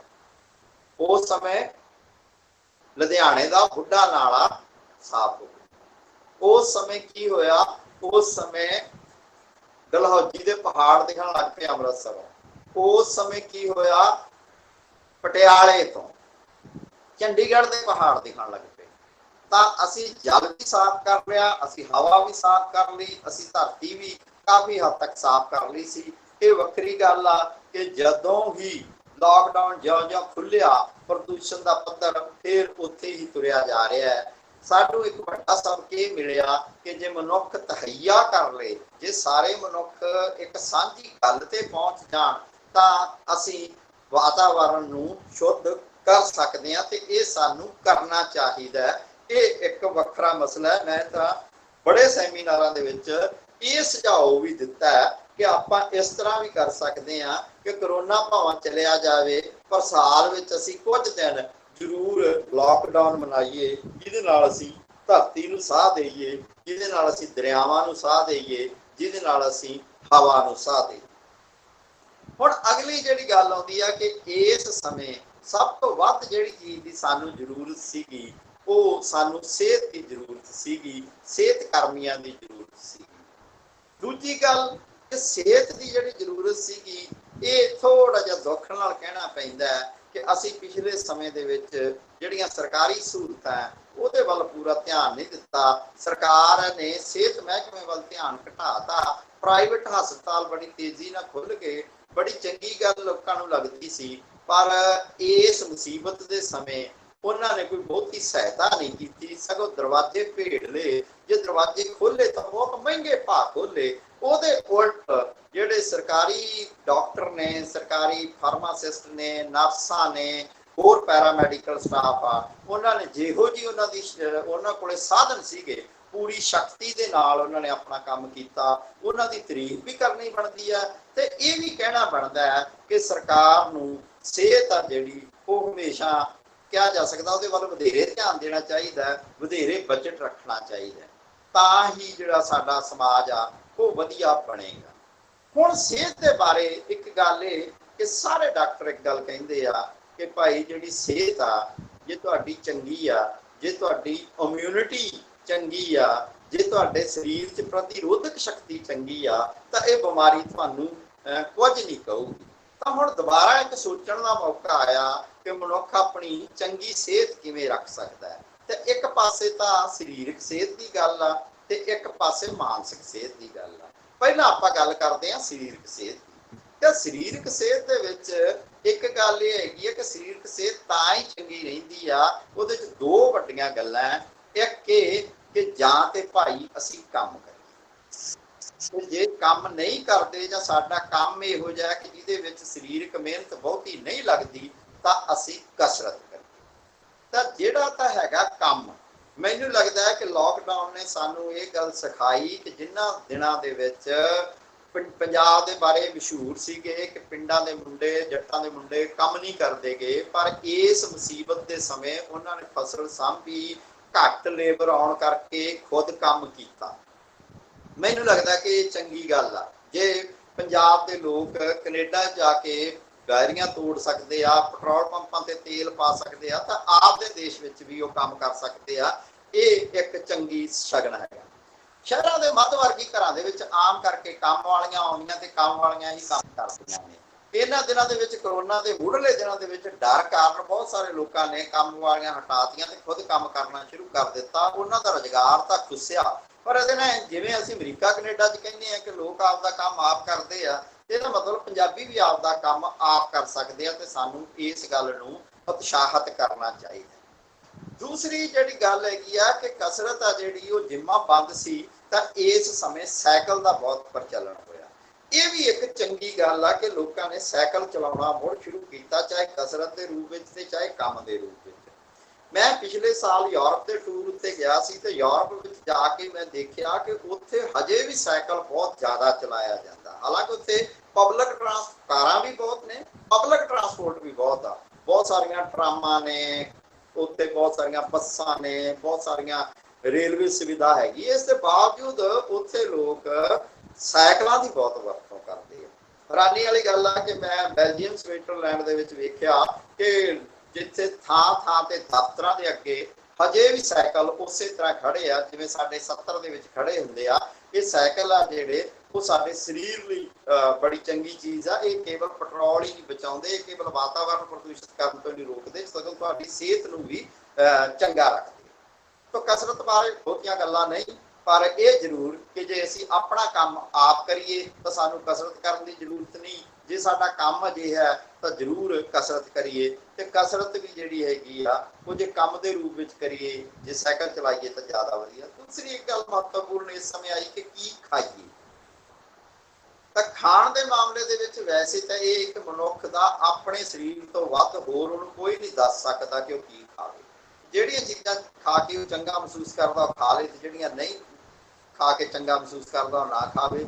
ਕੁਝ ਬਿਮਾਰੀਆਂ ਨੂੰ ਛੱਡ ਕੇ ਕਿ ਜਿੱਥੇ ਡਾਕਟਰ ਚਾਹੇ ਸ਼ੂਗਰ ਹੋਵੇ, ਚਾਹੇ ਲੂਣ ਹੋਵੇ, ਬਲੱਡ ਪ੍ਰੈਸ਼ਰ ਵਾਲਿਆਂ ਨੂੰ ਜੇ ਲੂਣ ਮਨਾ ਕੀਤਾ ਹੈ, ਸ਼ੂਗਰ ਵਾਲਿਆਂ ਨੂੰ ਜੇ ਮਿੱਠਾ ਮਨਾ ਕੀਤਾ ਹੈਗਾ, ਕਿਸੇ ਨੂੰ ਲਿਵਰ ਦੀ ਬਿਮਾਰੀ ਆ ਉਹਨੂੰ ਕੋਈ ਵਿਸ਼ੇਸ਼ ਸ਼ਰਾਬ ਵਗੈਰਾ ਮਨਾ ਕੀਤੀ ਹੈ, ਤਾਂ ਉਹ ਜ਼ਰੂਰ ਡਾਕਟਰ ਦਾ ਕਿਹਾ ਮੰਨਣਾ ਚਾਹੀਦਾ। ਪਰ ਆਮ ਹਾਲਤਾਂ ਦੇ ਵਿੱਚ ਜੇ ਤੁਸੀਂ ਆਮ ਭੋਜਨ ਲੈਂਦੇ ਆ ਤਾਂ ਉਹ ਭੋਜਨ ਹੀ ਸਭ ਤੋਂ ਵਧੀਆ ਹੈ ਇਸ ਸਮੇਂ ਦੌਰਾਨ, ਕਿਉਂਕਿ ਰੈਡੀਮੇਡ ਭੋਜਨ, ਡੱਬੇਬੰਦ ਭੋਜਨ ਤੇ ਜਿਹੜੇ ਸਾਡੇ ਫੂਡ ਜੁਆਇੰਟ ਸੀਗੇ ਉਹ ਬਹੁਤੇ ਬੰਦ ਸੀਗੇ। ਤੇ ਇਸ ਕਰਕੇ ਜਿਹੜੇ ਲੋਕਾਂ ਨੇ ਘਰਾਂ ਦੇ ਵਿੱਚ ਆਪਣਾ ਖਾਣਾ ਆਪ ਬਣਾਉਣਾ ਸ਼ੁਰੂ ਕੀਤਾ, ਇਹ ਬੜੀ ਚੰਗੀ ਗੱਲ ਸੀ। ਮੈਂ ਸਮਝਦਾ ਕਿ ਖਾਣੇ ਦੇ ਮਾਮਲੇ ਦੇ ਵਿੱਚ ਪੰਜਾਬੀ ਘਰਾਂ ਦੇ ਵਿੱਚ ਹਜੇ ਵੀ ਘਰ ਦੇ 2-4 ਜੀ ਆ ਜਿਹੜੇ ਉਹ ਖਾਣਾ ਬਣਾਉਣ ਜਾਣਦੇ ਆ। ਜੇ ਸਾਰੇ ਸਿੱਖ ਜਾਣ ਤਾਂ ਬਹੁਤ ਵਧੀਆ ਹੈਗਾ। ਇੰਗਲੈਂਡ, ਅਮਰੀਕਾ, ਕੈਨੇਡਾ ਦੇ ਵਿੱਚ ਤੁਹਾਨੂੰ ਸਾਰਾ ਕੁਝ ਬਣਿਆ ਬਣਾਇਆ ਮਿਲ ਜਾਂਦਾ ਹੈ, ਪਰ ਉਹ ਜਿਹੜਾ ਬਣਿਆ ਬਣਾਇਆ ਇੱਕ ਪਾਸੇ ਮਹਿੰਗਾ ਹੁੰਦਾ, ਦੂਸਰੇ ਪਾਸੇ ਉਹ ਭੋਜਨ ਨੂੰ ਸੁਰੱਖਿਅਤ ਰੱਖਣ ਦੇ ਲਈ ਉਹਦੇ ਵਿੱਚ ਇਹੋ ਜਿਹੇ ਕੈਮੀਕਲ ਪਾਏ ਹੁੰਦੇ ਆ ਜਿਹੜੇ ਤੁਹਾਡੇ ਸਰੀਰ ਲਈ ਠੀਕ ਨਹੀਂ ਹੁੰਦੇ। ਸੋ ਜ਼ਿਆਦਾ ਵਧੀਆ ਗੱਲ ਆ ਕਿ ਜੇ ਅਸੀਂ ਆਪ ਦਾ ਭੋਜਨ ਆਪ ਬਣਾਉਣਾ ਪਕਾਉਣਾ ਸਿੱਖੀਏ ਤਾਂ ਇਹ ਵੀ ਇੱਕ ਚੰਗੀ ਗੱਲ ਹੈਗੀ। ਅਗਲੀ ਗੱਲ ਸਰੀਰਕ ਸਿਹਤ ਤੋਂ ਬਾਅਦ ਆ ਜਾਂਦੀ ਆ ਮਾਨਸਿਕ ਸਿਹਤ। ਮਾਨਸਿਕ ਸਿਹਤ ਕਿਵੇਂ ਠੀਕ ਰਹਿ ਸਕਦੀ? ਤਾਂ ਮਾਨਸਿਕ ਸਿਹਤ ਲਈ ਇੱਕ ਪਾਸੇ ਤਾਂ ਸਾਡਾ ਪਰਿਵਾਰ ਬਹੁਤ ਮਹੱਤਵਪੂਰਨ ਹੈ ਕਿ ਜਦੋਂ ਅਸੀਂ ਪਰਿਵਾਰ ਦੇ ਵਿੱਚ ਰਹਿੰਦੇ ਹਾਂ, ਪਰਿਵਾਰ ਨਾਲ ਜੀਂਦੇ ਹਾਂ, ਪਰਿਵਾਰ ਨਾਲ ਗੱਲਾਂ ਸਾਂਝੀਆਂ ਕਰਦੇ ਹਾਂ, ਤਾਂ ਉਹ ਸਭ ਤੋਂ ਵਧੀਆ ਤਰੀਕਾ ਹੈ ਮਾਨਸਿਕ ਸਿਹਤ ਠੀਕ ਰੱਖਣ ਦਾ। ਦੂਸਰਾ ਜਿਹੜਾ ਤਰੀਕਾ ਹੈਗਾ ਉਹ ਹੈਗਾ ਕਿ ਤੁਸੀਂ ਜਿਵੇਂ ਸਰੀਰ ਦੀ ਸਰੀਰਕ ਕਸਰਤ ਦੀ ਲੋੜ ਆ, ਵੈਸੇ ਤਾਂ ਕੰਮ ਕਰ ਲਓ, ਕੰਮ ਜੇ ਨਹੀਂ ਤਾਂ ਫਿਰ ਸਰੀਰਕ ਕਸਰਤ ਕਰ ਲਓ। ਇਵੇਂ ਮਾਨਸਿਕ ਸਿਹਤ ਲਈ ਬਹੁਤ ਵਧੀਆ ਗੱਲ ਹੈ ਕਿ ਤੁਸੀਂ ਪਰਿਵਾਰ ਦੇ ਨਾਲ ਘੁਲੋ ਮਿਲੋ, ਗੱਲਾਂ ਕਰੋ। ਪਰ ਜੇ ਨਹੀਂ ਕਰ ਸਕਦੇ ਤਾਂ ਫਿਰ ਇੱਕ ਤਰੀਕਾ ਇਹ ਵੀ ਹੈਗਾ, ਕੱਲਾ ਇਹ ਤਰੀਕਾ ਹੀ ਨਹੀਂ, ਇਹਦਾ ਸਪਲੀਮੈਂਟ ਵੀ ਹੈਗਾ ਕਿ ਤੁਸੀਂ ਪੁਸਤਕਾਂ ਪੜ੍ਹੋ, ਤੁਸੀਂ ਕਿਤਾਬਾਂ ਪੜ੍ਹੋ। ਤਾਂ ਕਿਤਾਬਾਂ ਜਿਹੜੀਆਂ ਉਹ ਸਭ ਤੋਂ ਤੁਹਾਡਾ ਵਧੀਆ ਮਿੱਤਰ ਹੋ ਸਕਦੀਆਂ, ਸਮਾਂ ਗੁਜ਼ਾਰਨ ਲਈ, ਕੁਝ ਨਵਾਂ ਸਿੱਖਣ ਲਈ, ਜ਼ਿੰਦਗੀ ਦੇ ਵਿੱਚ ਸਬਕ ਲੈਣ ਲਈ ਵੀ। ਖਾਸ ਕਰਕੇ ਜਿਹੜੇ ਵੱਡੇ ਮਨੁੱਖ ਨੇ ਉਹਨਾਂ ਦੀਆਂ ਜੇ ਤੁਸੀਂ ਜੀਵਨੀਆਂ ਪੜ੍ਹੋ ਤਾਂ ਤੁਹਾਨੂੰ ਸਵੈ ਜੀਵਨੀਆਂ ਪੜ੍ਹੋ ਤਾਂ ਤੁਹਾਨੂੰ ਪ੍ਰੇਰਨਾ ਮਿਲਦੀ ਆ ਕਿ ਅਸੀਂ ਜ਼ਿੰਦਗੀ ਦੇ ਵਿੱਚ ਕੀ ਕੁਝ ਪ੍ਰਾਪਤ ਕਰ ਸਕਦੇ ਹਾਂ। ਇਹਨਾਂ ਵੱਡੇ ਬੰਦਿਆਂ ਨੇ ਵੀ ਕਿਸੇ ਸਮੇਂ ਕਿਵੇਂ ਜ਼ੀਰੋ ਤੋਂ ਹੀ ਜ਼ਿੰਦਗੀ ਸ਼ੁਰੂ ਕੀਤੀ ਸੀ, ਜੇ ਅਸੀਂ ਉਹ ਕਿਤਾਬਾਂ ਪੜ੍ਹੀਏ ਤਾਂ ਸਾਨੂੰ ਬਹੁਤ ਚੰਗੀ ਤਰ੍ਹਾਂ ਪਤਾ ਲੱਗਦਾ ਹੈਗਾ। ਇਸ ਤੋਂ ਇਲਾਵਾ ਬਹੁਤ ਸਾਰੀਆਂ ਚੀਜ਼ਾਂ ਜਿਹੜੀਆਂ ਨੇ ਕਿ ਜਿਹੜੀਆਂ ਤੁਹਾਨੂੰ ਸੰਸਾਰ ਨੂੰ ਸਮਝਣ ਦੇ ਵਿੱਚ ਸਹਾਇਤਾ ਕਰਦੀਆਂ ਨੇ। ਪਲੇਗ ਨਾਵਲ, ਜਦੋਂ ਪਲੇਗ ਫੈਲੀ ਸੀ ਉਦੋਂ ਅਲਬਰਟ ਕਾਮੂ ਨੇ ਲਿਖਿਆ ਸੀ, ਪਰ ਅੱਜ ਵੀ ਜਦੋਂ ਅਸੀਂ ਨਾਵਲ ਪੜ੍ਹਦੇ ਹਾਂ ਸਾਨੂੰ ਲੱਗਦਾ ਹੈ ਕਿ ਅੱਜ ਦੀ ਮਹਾਮਾਰੀ ਦੇ ਵਿੱਚ ਵੀ ਓਨਾ ਹੀ ਉਹ ਢੁਕਵਾਂ ਹੈ। ਇੱਕ ਸਮੱਸਿਆ ਅੱਜ ਕੱਲ੍ਹ ਇਹ ਆ ਰਹੀ ਹੈ ਕਿ ਸੋਸ਼ਲ ਮੀਡੀਆ ਤੇ ਸੂਚਨਾ ਦੀ ਬਹੁਤ ਬੰਬਾਰੀ ਹੋ ਰਹੀ ਹੈ ਤੇ ਹਰ ਵੇਲੇ ਜਿਹੜੇ ਵਿਅਕਤੀ ਆ ਉਹ ਸੋਸ਼ਲ ਮੀਡੀਆ ਤੇ, ਵਟਸਐਪ ਤੇ ਜਾਂ ਫੇਸਬੁੱਕ ਤੇ ਜਾਂ ਟਵਿੱਟਰ ਤੇ ਜਾਂ ਹੋਰ ਸਾਈਟਸ ਦੇ ਉੱਤੇ ਦਿਨ ਰਾਤ ਭੌਂਦੇ ਰਹਿੰਦੇ ਆ। ਉੱਥੇ ਉਹਨਾਂ ਨੂੰ ਸੂਚਨਾ ਤਾਂ ਬਹੁਤ ਮਿਲ ਜਾਂਦੀ ਹੈ, ਪਰ ਉਹ ਸੂਚਨਾ ਦੀ ਬੰਬਾਰਡਮੈਂਟ, ਉੱਪਰੋਂ ਮੀਂਹ ਪਵੇ ਬੜਾ ਚੰਗਾ ਹੈ, ਪਰ ਜੇ ਉੱਪਰੋਂ ਗੜੇ ਪੈਣ ਲੱਗ ਪੈਣ ਤਾਂ ਫਸਲ ਲਈ ਮਾੜਾ ਹੋ ਜਾਂਦਾ। ਇਹੀ ਹਾਲ ਆ ਸੂਚਨਾ ਦਾ ਜਿਹੜਾ ਇਹ ਪ੍ਰਵਾਹ ਹੈ। ਇਹਦੇ ਵਿੱਚੋਂ ਤੁਸੀਂ ਆਪਣੇ ਕੰਮ ਦੀਆਂ ਚੀਜ਼ਾਂ ਕਿਵੇਂ ਚੁਣਨੀਆਂ। ਪਹਿਲੀ ਗੱਲ ਤਾਂ ਇਸ ਸਮੇਂ ਦੌਰਾਨ ਲੋਕਾਂ ਨੂੰ ਬਹੁਤ ਸਹਾਰਾ ਵੀ ਦਿੱਤਾ ਸੋਸ਼ਲ ਮੀਡੀਆ ਨੇ ਆਪਣਾ ਸਮਾਂ ਪਾਸ ਕਰਨ ਲਈ, ਆਪਣੇ ਮਿੱਤਰ ਪਿਆਰਿਆਂ ਦੇ ਨਾਲ ਮਿਲਣ ਜੁਲਣ ਲਈ। ਪਰ ਇਹਦੇ ਨਾਲ ਦੀ ਨਾਲ ਹੀ ਇਹਨੇ ਇੱਕ ਨੁਕਸਾਨ ਵੀ ਕੀਤਾ। ਨੁਕਸਾਨ ਇਹ ਕੀਤਾ ਕਿ ਬੰਦੇ ਦਿਨ ਰਾਤ ਇਸੇ ਨੂੰ ਚਿੰਬੜੇ ਰਹਿੰਦੇ ਆ। ਉਹ ਆਪ ਦੀਆਂ ਲਾਈਕਸ ਕਿੰਨੀਆਂ ਇਹਦੇ ਬਾਰੇ, ਜੇ ਲਾਈਕਸ ਘਟ ਜਾਣ ਜਾਂ ਵਿਊ ਕਿੰਨੇ ਨੇ, ਵਿਊ ਘਟ ਜਾਣ ਜਾਂ ਕੋਈ ਪੋਸਟ ਤੇ ਕਮੈਂਟ ਨਹੀਂ ਕਰਕੇ ਗਿਆ ਤਾਂ ਉਹਦੇ ਨਾਲ ਵਿਸ਼ਾਦ 'ਚ ਚਲੇ ਜਾਂਦੇ ਆ, ਉਦਾਸੀ 'ਚ ਚਲੇ ਜਾਂਦੇ ਆ। ਇਹਨਾਂ ਚੀਜ਼ਾਂ ਤੋਂ ਬਚਣ ਦੀ ਜ਼ਰੂਰਤ ਆ। ਸੋ ਚੰਗੀ ਗੱਲ ਤੇ ਸੋਸ਼ਲ ਮੀਡੀਆ ਦੀ ਵਰਤੋਂ ਕੀਤੀ ਜਾਵੇ, ਪਰ ਇਹ ਵਰਤੋਂ ਦੇ ਉੱਪਰ ਤੁਸੀਂ self regulatory, self sensitive, self rationing ਲਾਗੂ ਕਰੋ ਕਿ ਇਹਨੂੰ ਤੁਸੀਂ ਓਨਾ ਕੁ ਵਰਤੋ ਜਿਹਦੇ ਨਾਲ ਤੁਸੀਂ ਦੁਨੀਆ ਨਾਲ ਜੁੜੇ ਰਹਿ ਸਕੋ, ਪਰ ਉਹਦੇ ਕਿਤੇ ਗੁਲਾਮ ਨਾ ਬਣ ਜਾਓ। ਜੋ ਤੁਸੀਂ ਗੁਲਾਮ ਬਣ ਜਾਂਦੇ ਆ ਫਿਰ ਉਹ ਔਖੇ ਹੁੰਦੇ ਆ। ਉਹਦੇ ਲਈ ਚੰਗੀ ਗੱਲ ਆ ਕਿ ਜੇ ਕੋਈ ਬਹੁਤ ਜ਼ਰੂਰੀ ਕਿਸੇ ਦਾ ਸੁਨੇਹਾ ਨਹੀਂ ਆਉਣਾ ਤਾਂ ਤੁਸੀਂ ਸਮਾਂ ਨਿਰਧਾਰਿਤ ਕਰ ਲਓ ਕਿ ਸੋਸ਼ਲ ਮੀਡੀਆ ਨੂੰ ਤੁਸੀਂ ਘੰਟਾ ਦੇਣਾ ਹੈ ਜਾਂ ਦਿਹਾੜੀ ਦੇ ਵਿੱਚ 2 ਘੰਟੇ ਦੇਣੇ ਆ, ਇਸ ਤੋਂ ਵੱਧ ਨਹੀਂ। ਫਿਰ ਇਹ ਤੁਹਾਡੀ ਆਦਤ ਆ, ਐਡਿਕਸ਼ਨ ਆ, ਬਿਮਾਰੀ ਆ, ਤੇ ਇਹਦਾ ਫਿਰ ਇਲਾਜ ਕਰਨਾ ਜ਼ਰੂਰੀ ਹੈ। ਸਾਡੇ ਸਮਾਜ ਦੇ ਵਿੱਚ ਬਹੁਤ ਸਾਰੀਆਂ ਸਮੱਸਿਆਵਾਂ, ਉਹਨਾਂ ਸਮੱਸਿਆਵਾਂ ਦੇ ਵਿੱਚੋਂ ਇੱਕ ਸਮੱਸਿਆ ਜਿਹੜੀ ਉਹ ਸਾਡੇ ਸਾਹਮਣੇ ਵਾਰ-ਵਾਰ ਆਉਂਦੀ ਆ ਪੰਜਾਬ ਦੇ ਵਿੱਚ, ਕਿ ਬੇਰੁਜ਼ਗਾਰੀ ਦੀ ਸਮੱਸਿਆ। ਤਾਂ ਇੱਕ ਤਾਂ ਥੋੜੀ ਸਾਨੂੰ ਸਮਝਣ ਦੀ ਲੋੜ ਹੈਗੀ ਆ ਕਿ ਪੰਜਾਬ ਦੇ ਵਿੱਚ ਉਸ ਕਿਸਮ ਦੀ ਬੇਰੁਜ਼ਗਾਰੀ ਨਾਲੋਂ ਵੱਧ ਮਸਲਾ ਹੈ ਜਿਹੜਾ ਉਹ ਵਿਅਕਤੀ ਦੇ ਗੈਰ ਪ੍ਰਸੰਗਕ ਹੋਣ ਦਾ, ਵਿਅਕਤੀ ਦੇ ਅਪ੍ਰਸੰਗਕ ਹੋਣ ਦਾ, ਇਰਰੈਲੇਵੈਂਟ ਹੋ ਜਾਣ ਦਾ। ਤਾਂ ਮਨੁੱਖ ਨੂੰ ਇਹ ਲੱਗ ਰਿਹਾ ਕਿ ਮੈਂ ਇਰਰੈਲੇਵੈਂਟ ਹੋ ਰਿਹਾ। ਅਸਲ ਦੇ ਵਿੱਚ ਜਿਹੜਾ ਇਰਰੈਲੇਵੈਂਟ ਹੋਣਾ ਇਹ ਬੇਰੁਜ਼ਗਾਰੀ ਤੋਂ ਵੀ ਵੱਡੀ ਗੱਲ ਹੈ। ਇਸ ਦਾ ਦੂਸਰਾ ਪਾਸਾ ਨਹੀਂ ਅਸੀਂ ਦੇਖਦੇ। ਅਸੀਂ ਕਹਿੰਦੇ ਹਾਂ ਕਿ ਪੰਜਾਬ ਦੇ ਵਿੱਚ ਜਿਹੜੀਆਂ ਜ਼ਮੀਨਾਂ ਉਹ ਤਾਂ ਵੱਧ ਨਹੀਂ ਸਕਦੀਆਂ, ਆਬਾਦੀ ਸਾਡੀ ਵਧੀ ਜਾਂਦੀ ਆ, ਖੇਤੀ ਦੇ ਵਿੱਚ ਕੁਝ ਬਚਦਾ ਨਹੀਂ, ਜਿੰਨਾ ਅਸੀਂ ਉਹਦੇ ਉੱਤੇ ਖਰਚ ਕਰ ਦਿੰਦੇ ਆ ਓਨਾ ਅਸੀਂ ਉਹ ਚੋਂ ਕੱਢ ਸਕਦੇ ਨਹੀਂ। ਸਾਡੇ ਲਾਗਤ ਖਰਚੇ ਵੱਧ ਗਏ, ਉਤਪਾਦਨ ਖਰਚੇ ਵੱਧ ਗਏ, ਸਾਨੂੰ ਮੰਡੀ ਤੋਂ ਨਾ ਭਾਅ ਨਹੀਂ ਮਿਲਦਾ, ਵਗੈਰਾ ਵਗੈਰਾ। ਪਰ ਜੇ ਤੁਸੀਂ ਇਸ ਗੱਲ ਨੂੰ ਵਰਦਾਨ ਸਮਝੋ ਕਿ ਪੰਜਾਬ ਦੀ ਜ਼ਮੀਨ ਬਹੁਤ ਚੰਗੀ ਹੈ ਤੇ ਇੱਥੋਂ ਦਾ ਮੌਸਮ ਬਹੁਤ ਵਧੀਆ ਹੈ। ਜਦੋਂ ਤੁਸੀਂ ਵਿਦੇਸ਼ਾਂ ਜਾਂਦੇ ਆ ਨਾ, ਉੱਥੇ ਬਹੁਤ ਸਾਰੀਆਂ ਚੰਗੀਆਂ ਮਾਲਾਂ ਨੇ, ਉੱਥੇ ਬਹੁਤ ਸੋਹਣਾ ਹੈ। ਪਰ ਜਦੋਂ ਤੁਸੀਂ ਦੇਖਦੇ ਆ ਕਿ ਕੈਨੇਡਾ ਦੇ ਕੈਨੇਡਾ 'ਚ ਅੱਧਾ ਸਾਲ ਬਰਫ਼ ਹੀ ਨਹੀਂ ਪਿਘਲਦੀ, ਤਾਂ ਉੱਥੇ ਜਿਹੜੇ ਸਾਡੇ ਇੱਥੋਂ ਗਏ ਹੋਏ ਬਜ਼ੁਰਗ ਹੈਗੇ ਉਹ ਚੀਕਾਂ ਮਾਰਦੇ ਆ, ਗੋਡੇ ਦੁਖਦੇ ਆ, ਬਾਹਰ ਨਹੀਂ ਨਿਕਲ ਸਕਦੇ, ਬੇਲਚਿਆਂ ਦੇ ਨਾਲ, ਕਈਆਂ ਦੇ ਨਾਲ ਗੇਟ ਦੇ ਉੱਤੋਂ ਬਰਫ਼ ਹਟਾਉਣੀ ਪੈਂਦੀ। ਬਹੁਤ ਸੋਹਣਾ ਮੌਸਮ। ਇਹਨਾਂ ਚੀਜ਼ਾਂ ਦਾ ਅਸੀਂ ਫਾਇਦਾ ਲੈ ਸਕਦੇ ਹਾਂ। ਫਾਇਦਾ ਅਸੀਂ ਕਿਵੇਂ ਲੈ ਸਕਦੇ ਹਾਂ ਕਿ ਅਸੀਂ ਥਰਮਲ ਪਲਾਂਟ ਡਿੱਗਣ ਤੇ ਹਟਣ ਤੇ ਬਹੁਤ ਰੌਲਾ ਪਾਉਣੇ ਤੇ ਨਵੇਂ ਥਰਮਲ ਪਲਾਂਟ ਹੀ ਲਾਈ ਜਾਂਦੇ ਹਾਂ। ਥਰਮਲ ਪਲਾਂਟਾਂ ਦੀ ਬਜਾਏ ਸਾਨੂੰ ਸੂਰਜੀ ਊਰਜਾ ਵੱਲ ਵਧਣਾ ਚਾਹੀਦਾ, ਜਿਹੜਾ ਸਾਡੇ ਕੋਲ ਬਹੁਤ ਵੱਡਾ ਭੰਡਾਰ ਹੈ। ਇਵੇਂ ਜਿਹੜੀ ਸਾਡੀ ਸਨਅਤ ਆ ਉਹਦੇ ਵਿੱਚ ਅਸੀਂ ਪਛੜ ਗਏ ਕਿ ਹੁਣ ਬਹੁਤੀ ਸਨਅਤ ਪੰਜਾਬ ਵਿੱਚ ਨਵੀਂ ਲੱਗੂਗੀ, ਕਿਉਂਕਿ ਇੱਥੇ ਜ਼ਮੀਨ ਮਹਿੰਗੀ ਆ, ਬਿਜਲੀ ਮਹਿੰਗੀ ਆ, ਤੇ ਉੱਥੇ ਲੋਕਾਂ ਦੀ ਵੇਜ ਵੀ ਜ਼ਿਆਦਾ ਹੈ।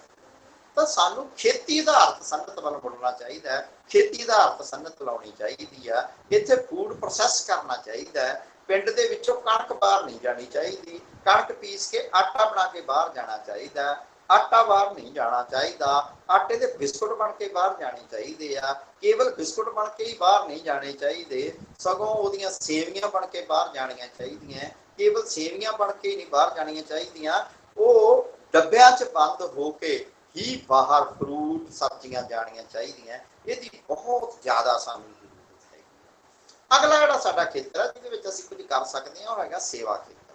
ਸੇਵਾ ਖੇਤਰ ਨਿਸ਼ਚੈ ਹੀ ਵਧ ਰਿਹਾ ਸੀ, ਪਰ ਹੁਣ ਜਿਵੇਂ ਆਟੋਮੇਸ਼ਨ ਵਧੀ ਆ, ਜਿਵੇਂ ਡਿਜੀਟਲਾਈਜੇਸ਼ਨ ਵਧੀ ਆ, ਸੇਵਾ ਖੇਤਰ ਬਹੁਤਾ ਵਧਣਾ ਨਹੀਂ। ਪਰ ਦੁਨੀਆ ਦੇ ਵਿੱਚ ਹਜੇ ਵੀ ਬਹੁਤ ਸਾਰੀਆਂ ਸਾਡੀਆਂ ਸੇਵਾਵਾਂ ਦੀ ਲੋੜ ਆ। ਉਹ ਚਾਹੇ ਡਾਕਟਰਾਂ ਦੀਆਂ ਸੇਵਾਵਾਂ ਹੋਣ, ਚਾਹੇ ਬਜ਼ੁਰਗਾਂ ਨੂੰ ਸਾਂਭਣ ਦੀਆਂ ਸੇਵਾਵਾਂ ਹੋਣ ਜਿਹਨੂੰ ਨੈਨੀ ਕੇਅਰ ਕਹਿੰਦੇ ਨੇ, ਚਾਹੇ ਘਰੋਂ ਕੰਮ ਕਰਨਾ ਹੋਵੇ। ਘਰੋਂ ਕੰਮ ਕਰਨਾ ਜਿਹੜਾ ਹੈਗਾ ਉਹ ਆਉਣ ਵਾਲੇ ਸਮੇਂ ਦੇ ਵਿੱਚ ਬਹੁਤ ਜ਼ਰੂਰੀ ਹੋਊਗਾ। ਪਰ ਇਹ ਸਾਰਾ ਕੁਝ ਕਰਨ ਦੇ ਲਈ ਸਾਨੂੰ ਜੁੜਨਾ ਪਵੇਗਾ ਨਿਰੰਤਰ ਸਿੱਖਿਆ ਦੇ ਲਈ। ਸਿੱਖਿਆ ਦੇ ਲਈ ਬਹੁਤ ਅਹਿਮ ਆ। ਤੇ ਸਿੱਖਿਆ ਦਾ ਜਿਹੜਾ ਪੁਰਾਣਾ ਕਨਸੈਪਟ ਸੀਗਾ, ਉਹਦਾ ਕਨਸੈਪਟ ਸੀਗਾ ਕਿ ਸਿਰਫ ਕੁਝ ਸਾਲ ਤੁਸੀਂ ਪੜ੍ਹਨਾ ਹੈ ਤੇ ਉਸ ਤੋਂ ਬਾਅਦ ਤੁਸੀਂ ਪੜ੍ਹਨੋਂ ਹਟ ਜਾਣਾ। ਸਿੱਖਿਆ ਦਾ ਹੁਣ ਨਵਾਂ ਸੰਕਲਪ ਇਹ ਹੈ ਕਿ ਤੁਹਾਨੂੰ ਸਾਰੀ ਉਮਰ ਹੀ ਪੜ੍ਹਦੇ ਰਹਿਣਾ ਪਊਗਾ, ਜਾਂ ਕਹਿ ਲਓ ਕਿ ਸਾਰੀ ਉਮਰ ਹੀ ਸਿਖਿਆਰਥੀ ਬਣਦੇ ਰਹਿਣਾ ਪਊਗਾ। ਕੁਝ ਕੰਮ ਆ ਜਿਹੜੇ ਉਹ ਕੁਝ ਸਾਲ ਚੱਲਣਗੇ, ਉਸ ਤੋਂ ਬਾਅਦ ਬੰਦ ਹੋ ਜਾਣਗੇ। ਤੁਸੀਂ ਵੇਖਿਆ ਹੋਣਾ ਕਿਸੇ ਵੇਲੇ 2 ਕੰਮ ਬਹੁਤ ਪੰਜਾਬ ਦੇ ਵਿੱਚ ਚੱਲਦੇ ਸੀ, ਇੱਕ ਪੀਸੀਓ ਤੇ ਇੱਕ ਫੋਟੋਸਟੈਟ। ਪਰ ਅੱਜ ਨਾ ਕਿਤੇ ਪੀਸੀਓ ਦਿਖਾਈ ਦਿੰਦੇ ਆ, ਨਾ ਫੋਟੋਸਟੈਟ ਦਿਖਾਈ ਦਿੰਦੀ ਆ। ਜਿਹੜਾ ਪੀਸੀਓ ਦਾ ਕੰਮ ਹੈਗਾ ਉਹ ਮੋਬਾਈਲਾਂ ਦੀ ਟੈਕਨੋਲੋਜੀ ਨੇ ਪਰਾਂ ਕਰ ਦਿੱਤਾ, ਤੇ ਜਿਹੜਾ ਫੋਟੋਸਟੈਟ ਦਾ ਕੰਮ ਸੀ ਉਹ ਕੈਮ ਸਕੈਨਰਾਂ ਨੇ ਪਰਾਂ ਕਰਤਾ। ਤਾਂ ਤੁਹਾਨੂੰ ਨਿਰੰਤਰ ਕੰਮ ਬਦਲਣੇ ਪੈਣਗੇ, ਨਿਰੰਤਰ ਨਵੀਆਂ ਗੱਲਾਂ ਸਿੱਖਣੀਆਂ ਪੈਣਗੀਆਂ। ਜਿਹੜੇ ਪ੍ਰੋਗਰਾਮ ਤੁਸੀਂ ਅੱਜ ਤੋਂ 20 ਸਾਲ ਪਹਿਲਾਂ ਸਿੱਖੇ ਹੋਏ ਉਹ ਨਿਰੰਤਰ ਤੁਹਾਨੂੰ ਨਵੇਂ ਸਿੱਖਣੇ ਪੈਣਗੇ। ਤਾਂ ਇਹਦੇ ਲਈ ਸਾਨੂੰ ਹੋਰ ਜ਼ਿਆਦਾ ਸਕੂਲ ਕਾਲਜਾਂ ਯੂਨੀਵਰਸਿਟੀਆਂ ਦੀ ਜ਼ਰੂਰਤ ਆ। ਇਹਦੇ ਨਾਲ ਹੀ ਸਾਨੂੰ ਇਸ ਗੱਲ ਦੀ ਵੀ ਜ਼ਰੂਰਤ ਆ ਕਿ ਅਸੀਂ ਡਿਜੀਟਲ ਸਿੱਖਿਆ ਨੂੰ ਵੀ ਪ੍ਰੋਤਸਾਹਨ ਦੇਈਏ। ਤੇ ਮੈਂ ਇਹ ਵੀ ਕਹਿਣਾ ਹੈ ਕਿ ਇਹਨਾਂ ਦੋਹਾਂ ਦਰਮਿਆਨ ਕੋਈ ਜਕਸਟਾਪੋਜੀਸ਼ਨ ਜਾਂ ਕੰਪੀਟੀਸ਼ਨ ਨਹੀਂ ਬਣਾਉਣਾ ਚਾਹੀਦਾ, ਸਗੋਂ ਸਾਨੂੰ ਇਹ ਸੋਚਣਾ ਚਾਹੀਦਾ ਹੈ ਕਿ ਜਿਹੜਾ ਕੁਝ ਅਸੀਂ ਕਲਾਸ 'ਚ ਨਹੀਂ ਕਰਾ ਸਕਦੇ ਉਹ ਅਸੀਂ ਆਨਲਾਈਨ ਭੇਜ ਦਈਏ, ਜਿਹੜਾ ਅਸੀਂ ਆਨਲਾਈਨ ਨਹੀਂ ਸਮਝਾ ਸਕਦੇ ਉਹ ਆਫਲਾਈਨ ਸਮਝਾ ਦਈਏ। ਅਸੀਂ ਥਿਊਰੀ ਹੈ ਜਿਹੜੀ ਆਨਲਾਈਨ ਸਮਝਾ ਸਕਦੇ ਹਾਂ, ਪਰ ਪ੍ਰੈਕਟੀਕਲ ਆ ਜਿਹੜਾ ਉਹਦੇ ਲਈ ਤਾਂ ਸਾਨੂੰ ਜਾਣਾ ਹੀ ਪਊਗਾ, ਲੈਬ ਦੇ ਵਿੱਚ ਜਾਣਾ ਹੀ ਪਊਗਾ। ਭਾਵੇਂ ਵਿਰਚੁਅਲ ਲੈਬ ਦਾ ਕਨਸੈਪਟ ਆ ਰਿਹਾ ਪਰ ਲੈਬਾਂ 'ਚ ਜਾਣਾ ਹੀ ਪਊਗਾ। ਇਸ ਲਈ ਇਹ ਦੋਵਾਂ ਪ੍ਰਣਾਲੀਆਂ ਨੂੰ ਨਾਲ ਜੋੜ ਕੇ ਚੱਲਣ ਦੀ ਜ਼ਰੂਰਤ ਹੈਗੀ। ਇੱਕ ਪੰਜਾਬ ਦੀਆਂ ਬੜੀਆਂ ਸਮੱਸਿਆਵਾਂ ਨੇ, ਅਸਲ ਦੇ ਵਿੱਚ ਜਿਨ੍ਹਾਂ ਨੂੰ ਅਸੀਂ ਸਮੱਸਿਆਵਾਂ ਸਮਝਦੇ ਹਾਂ, ਸਮੱਸਿਆਵਾਂ ਤਾਂ ਮੈਂ ਪਹਿਲਾਂ ਦੱਸਿਆ ਹੈ, ਇਹਨਾਂ ਅਲਾਮਤਾਂ ਹੈ। ਅਸੀਂ ਇਹਨਾਂ ਅਲਾਮਤਾਂ ਨੂੰ ਸਮੱਸਿਆਵਾਂ ਸਮਝ ਲਿਆ। ਉਹਨਾਂ ਵਿੱਚ ਇੱਕ ਨਸ਼ਿਆਂ ਦੀ, ਇੱਕ ਗੈਂਗਸਟਰਾਂ ਦੀ ਤੇ ਇੱਕ ਖੁਦਕਸ਼ੀਆਂ। ਅਸਲ ਦੇ ਵਿੱਚ ਜਦੋਂ ਪੰਜਾਬ ਦਾ ਨੌਜਵਾਨ ਇਹ ਸਮਝਦਾ ਹੈ, ਪੰਜਾਬ ਦੀ ਜਵਾਨੀ ਇਹ ਸਮਝਦੀ ਹੈ ਕਿ ਜ਼ਿੰਦਗੀ ਦੇ ਵਿੱਚ ਮੈਂ ਜੋ ਕੁਝ ਬਣਨਾ ਚਾਹੁੰਦਾ ਉਹ ਬਣ ਨਹੀਂ ਸਕਿਆ, ਜਦੋਂ ਸਮਝਦਾ ਹੈ ਕਿ ਬੇਰੁਜ਼ਗਾਰੀ ਮੈਨੂੰ ਤੰਗ ਕਰ ਰਹੀ ਹੈ, ਮੈਂ ਇਰਰੈਲੇਵੈਂਟ ਹੋ ਗਿਆ, ਤੇ ਫਿਰ ਉਹ ਦੋ ਗੱਲਾਂ ਕਰਦਾ, ਜਾਂ ਤਾਂ ਉਹ ਇਹ ਆਪਣੀ ਸਥਿਤੀ ਤੋਂ ਬਚਣਾ ਚਾਹੁੰਦਾ ਹੈ ਤੇ ਇਹਦੇ ਲਈ ਉਹ ਸਭ ਕੁਝ ਨੂੰ ਭੁੱਲਣਾ ਚਾਹੁੰਦਾ ਹੈ, ਤੇ ਭੁੱਲਣ ਲਈ ਉਹ ਨਸ਼ੇ ਦਾ ਆਸਰਾ ਲੈਂਦਾ ਹੈ। ਤੇ ਉਹ ਭੁੱਲਣ ਦੇ ਨਸ਼ੇ ਦਾ ਆਸਰਾ ਜਿਹੜਾ ਕਿ ਆ ਪਿਛਲੇ 2-3 ਦਿਨ ਮੇਰੇ ਲਈ ਨਿੱਜੀ ਤੌਰ ਤੇ ਬੜੇ ਦੁਖਦਾਈ ਰਹੇ। ਇੱਕ ਤਾਂ ਸਮੂਹਕ ਹੀ ਰਿਹਾ ਦੁਖਦਾਈ ਗੱਲ, ਇਸ ਕਰਕੇ ਦੁਖਦਾਈ ਰਿਹਾ ਸਮੂਹਕ ਤੌਰ ਤੇ ਕਿ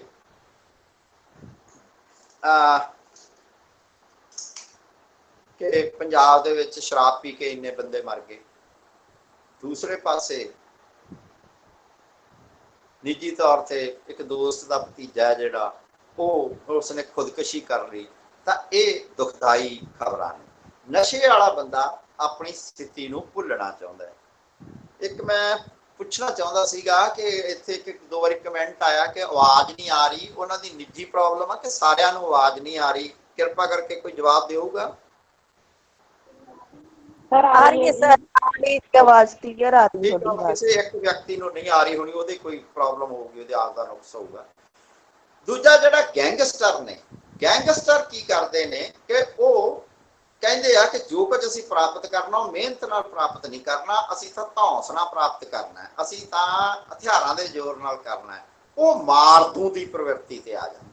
ਪਰ ਕਿਸੇ ਵੀ ਗੈਂਗਸਟਰ ਦੀ ਉਮਰ ਕੋਈ 5 ਸਾਲ ਤੋਂ ਵੱਧ ਨਹੀਂ ਗੀ। ਜਿੰਨੇ ਵੀ ਵੱਡੇ ਗੈਂਗਸਟਰ ਨੇ ਨਾ ਤੁਹਾਡੇ ਇਲਾਕੇ ਦੇ, ਮਾੜੀ ਜਿਹੀ ਉਹਨਾਂ ਤੇ ਨਿਗਾਹ ਮਾਰ ਲਿਆ, 5, 6 ਹੱਦ 7 ਸਾਲ, ਉਸ ਤੋਂ ਬਾਅਦ ਜਾਂ ਤਾਂ ਉਹ ਕਿਸੇ ਸੁਧਰ ਜਾਂਦੇ ਨੇ, ਕੋਈ ਲੇਖਕ ਬਣ ਜਾਂਦਾ, ਕੋਈ ਕਵੀ ਬਣ ਜਾਂਦਾ, ਕੋਈ ਸਿਆਸੀ ਸਰਗਰਮੀਆਂ ਕਰਨ ਲੱਗ ਪੈਂਦਾ, ਜਾਂ ਫਿਰ ਮਾਰੇ ਜਾਂਦੇ। ਇਸੇ ਤਰ੍ਹਾਂ ਜਿਹੜੀ ਖੁਦਕਸ਼ੀ ਆ ਕਿ ਮੈਂ ਮਰ ਜੂ, ਅਸਲ 'ਚ ਨਸ਼ਾ, ਗੈਂਗਸਟਰ ਤੇ ਖੁਦਕਸ਼ੀ ਇਹ ਆ ਭੁੱਲ ਜੂੰਗਾ, ਮਾਰ ਦੂੰਗਾ, ਮਰ ਜੂੰਗਾ।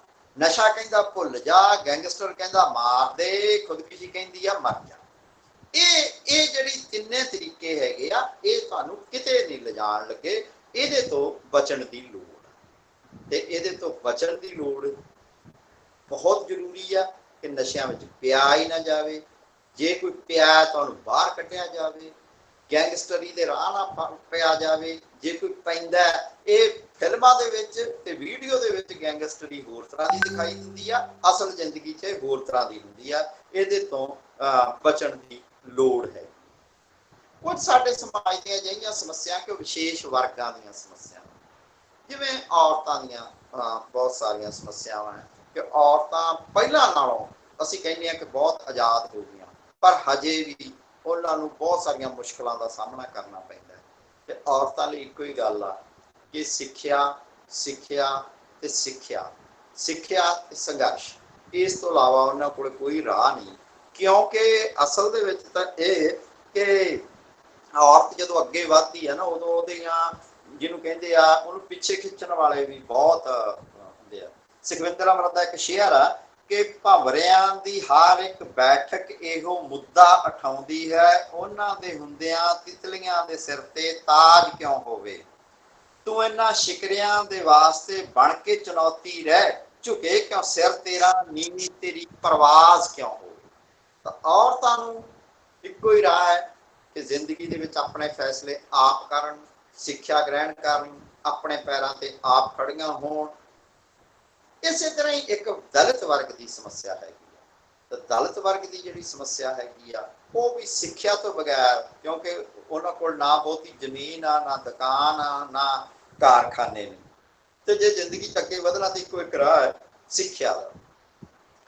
ਇਹ ਦੋ ਵਰਗਾਂ ਦੀਆਂ ਸਮੱਸਿਆਵਾਂ ਨੇ ਜਿਹੜੀਆਂ ਸਿੱਖਿਆ ਨਾਲ ਹੀ ਲੋਟ ਆਉਂਦੀਆਂ। ਇੱਕ ਸਾਡੇ ਸਮਾਜ ਦੇ ਵਿੱਚ ਭਾਜਵਾਦੀ ਰਵੱਈਆ ਆਇਆ ਹੋਇਆ ਕਿ ਅਸੀਂ ਕਹਿੰਦੇ ਹਾਂ ਕਿ ਬਾਹਰ ਭੱਜ ਵਿਦੇਸ਼ਾਂ ਨੂੰ ਚਲੇ ਜਾਏ। ਤਾਂ ਦੋ ਗੱਲਾਂ ਬੜੀਆਂ ਕਲੀਅਰ ਹੋਣੀਆਂ ਚਾਹੀਦੀਆਂ। ਜਿਵੇਂ ਮੈਂ ਪਹਿਲਾਂ ਕਿਹਾ ਸੀ, ਜ਼ਰੂਰੀ ਆ ਕਿ ਅਸੀਂ ਬਾਹਰ ਜਾ ਕੇ ਨੌਕਰੀ ਲੱਭੀਏ, ਬਾਹਰ ਜਾ ਕੇ ਸੇਵਾ ਕਰੀਏ, ਉਹਦੇ ਵੱਟੇ ਅਸੀਂ ਉੱਥੋਂ ਪੈਸੇ ਕਮਾਈਏ, ਚੰਗੀ ਗੱਲ। ਪਰ ਇੱਕ ਗੱਲ ਭੁੱਲ ਜਾਓ ਕਿ ਵਿਦੇਸ਼ਾਂ ਦੇ ਵਿੱਚ ਕੋਈ ਦਰਖਤਾਂ ਨੂੰ ਡਾਲਰ, ਪੌਂਡ ਜਾਂ ਯੂਰੋ ਲੱਗੇ ਆ ਕਿ ਜਿਹੜੇ ਉੱਥੋਂ ਤੋੜ ਲਿਆਉਣੇ ਆ। ਉੱਥੇ ਵੀ ਸਖਤ ਮਿਹਨਤ ਕਰਨੀ ਪੈਂਦੀ ਆ। ਬਹੁਤ ਵਾਰੀ ਮੈਂ ਬਹੁਤ ਸਾਰੇ ਪੰਜਾਬੀਆਂ ਨੂੰ ਜਾਣਦਾ ਕਿ ਜਿਹੜੇ ਉੱਥੇ 2-2 ਸ਼ਿਫਟਾਂ ਦੇ ਵਿੱਚ ਕੰਮ ਕਰਦੇ ਆ। 2 ਸ਼ਿਫਟਾਂ ਦਾ ਮਤਲਬ 8 ਤੇ 8 16 ਘੰਟੇ। ਕਈ 3 ਜੌਬਾਂ ਕਰਦੇ ਨੇ, ਇੱਕ 8 ਘੰਟੇ ਦੀ, 2 ਪਾਰਟ ਟਾਈਮ ਦੀਆਂ ਤੇ 2-2 ਘੰਟਿਆਂ ਦੀਆਂ। ਮੈਂ ਕਹਿੰਦਾ ਕਿ ਪੰਜਾਬ ਦੇ ਵਿੱਚ ਜੇ ਲੋਕ ਇੰਨਾ ਘੰਟੇ ਕੰਮ ਕਰਨ, ਇੰਨੀ ਇੰਟੈਂਸਿਟੀ ਨਾਲ ਕੰਮ ਕਰਨ, ਤਾਂ ਇੱਥੇ ਵੀ ਉਹ ਬਹੁਤ ਕੁਝ ਕਰ ਸਕਦੇ ਆ ਤੇ ਆਪਣੇ ਭਾਸ਼ਾ, ਆਪਣੇ ਧਰਮ, ਆਪਣੇ ਇਲਾਕੇ, ਆਪਣੇ ਮਾਂ ਪਿਓ ਦੇ ਕੋਲ ਰਹਿ ਸਕਦੇ ਆ। ਪੰਜਾਬੀਆਂ ਦੀਆਂ ਕੁਝ ਖੂਬੀਆਂ ਵੀ ਆ ਜਿਹੜੀਆਂ ਬਹੁਤ ਉਜਾਗਰ ਹੋਈਆਂ, ਖਾਸ ਕਰਕੇ ਕੋਵਿਡ ਪੀਰੀਅਡ ਦੇ ਵਿੱਚ। ਇੱਕ ਗੱਲ ਮੈਂ ਕਰਨੀ ਆ ਲੰਗਰ ਦੀ। ਇਹ ਪੰਜਾਬੀਆਂ ਨੇ ਦਿਲ ਖੋਲ ਕੇ ਲੰਗਰ ਲਾਏ, ਇਹ ਚੰਗੀ ਗੱਲ ਸੀ। ਪਰ ਸਾਨੂੰ ਕੇਵਲ ਭੋਜਨ ਦਾ ਲੰਗਰ ਹੀ ਨਹੀਂ ਲਾਉਣਾ ਚਾਹੀਦਾ, ਸਾਨੂੰ ਸ਼ਬਦਾਂ ਦਾ ਲੰਗਰ ਵੀ ਲਾਉਣਾ ਚਾਹੀਦਾ। ਇਹ ਪੁਸਤਕਾਂ ਦਾ ਲੰਗਰ ਵੀ ਲਾਉਣਾ ਚਾਹੀਦਾ। ਸਿਰਫ ਸ਼ਬਦਾਂ ਦਾ ਲੰਗਰ, ਪੁਸਤਕਾਂ ਦਾ ਲੰਗਰ ਹੀ ਨਹੀਂ, ਸਾਨੂੰ ਆਕਸੀਜਨ ਦਾ ਲੰਗਰ ਵੀ ਲਾਉਣਾ ਚਾਹੀਦਾ। ਤੇ ਆਕਸੀਜਨ ਦਾ ਲੰਗਰ ਸਿਲੰਡਰ ਵੰਡ ਕੇ ਨਹੀਂ ਲੱਗਣਾ। ਆਕਸੀਜਨ ਦਾ ਜਿਹੜਾ ਸਿਲੰਡਰ ਵੰਡ ਕੇ ਨਹੀਂ ਲੱਗਣਾ, ਇਹ ਲੰਗਰ ਆ ਜਿਹੜਾ ਇਹ ਦਰਖਤ ਲਗਾ ਕੇ ਲਾਉਣਾ। ਤੇ ਇਸ ਰਾਹ ਤੇ ਵੀ ਸਾਨੂੰ ਤੁਰਨਾ ਚਾਹੀਦਾ। ਤੇ ਜੇ ਅਸੀਂ ਸੇਵਾ ਕਰਾਂਗੇ, ਮਨੁੱਖਤਾ ਦੀ ਸੇਵਾ ਕਰਾਂਗੇ, ਪਿੱਛੇ ਰਹਿ ਗਿਆਂ ਦੀ ਸੇਵਾ ਕਰਾਂਗੇ, ਦੀਨਾਂ ਦੀ ਸੇਵਾ ਕਰਾਂਗੇ, ਹਾਸ਼ੀਏ ਤੇ ਧੱਕੇ ਲੋਕਾਂ ਦੀ ਸੇਵਾ ਕਰਾਂਗੇ, ਤਾਂ ਜ਼ਿੰਦਗੀ ਨੂੰ ਅਰਥ ਮਿਲੇਗਾ। ਤੇ ਜੇ ਜ਼ਿੰਦਗੀ ਨੂੰ ਅਰਥ ਮਿਲ ਜੇ ਤਾਂ ਇਸ ਤੋਂ ਵਧੀਆ ਕੋਈ ਗੱਲ ਨਹੀਂ ਹੁੰਦੀ।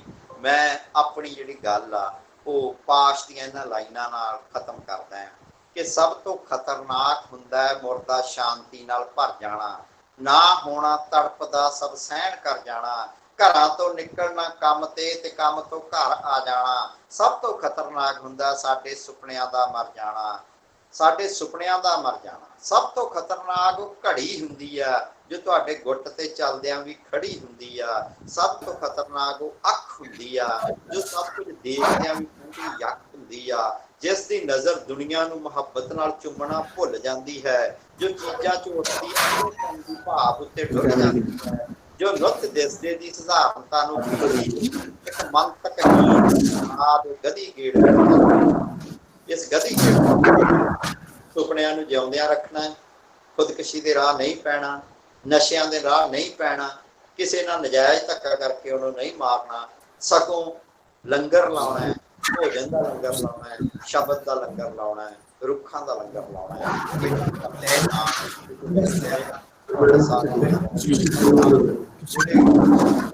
ਪ੍ਰਸ਼ਨ ਪੁੱਛੇ ਹੋ ਜਾਂ ਤੁਹਾਡੇ ਮਨਾਂ ਦੇ ਵਿੱਚ ਕੋਈ ਗੱਲ ਆਉਂਦੀ ਹੋਵੇ, ਕੋਈ ਸਿੱਖਿਆ ਸੰਬੰਧੀ, ਕੋਈ ਕਵਿਤਾ ਸੰਬੰਧੀ,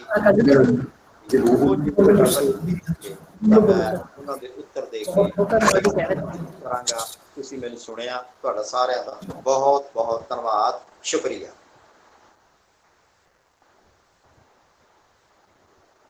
ਰਜਿੰਦਰਪਾਲ ਸਿੰਘ ਜੀ ਬਰਾੜ, ਬਹੁਤ ਬਹੁਤ ਧੰਨਵਾਦ ਸਰ ਜੀ ਤੁਹਾਡਾ। ਬਹੁਤ ਹੀ ਵਡਮੁੱਲੇ ਵਿਚਾਰ ਡਾਕਟਰ ਸਾਹਿਬ ਨੇ ਸਾਡੇ ਨਾਲ ਸਾਂਝੇ ਕੀਤੇ।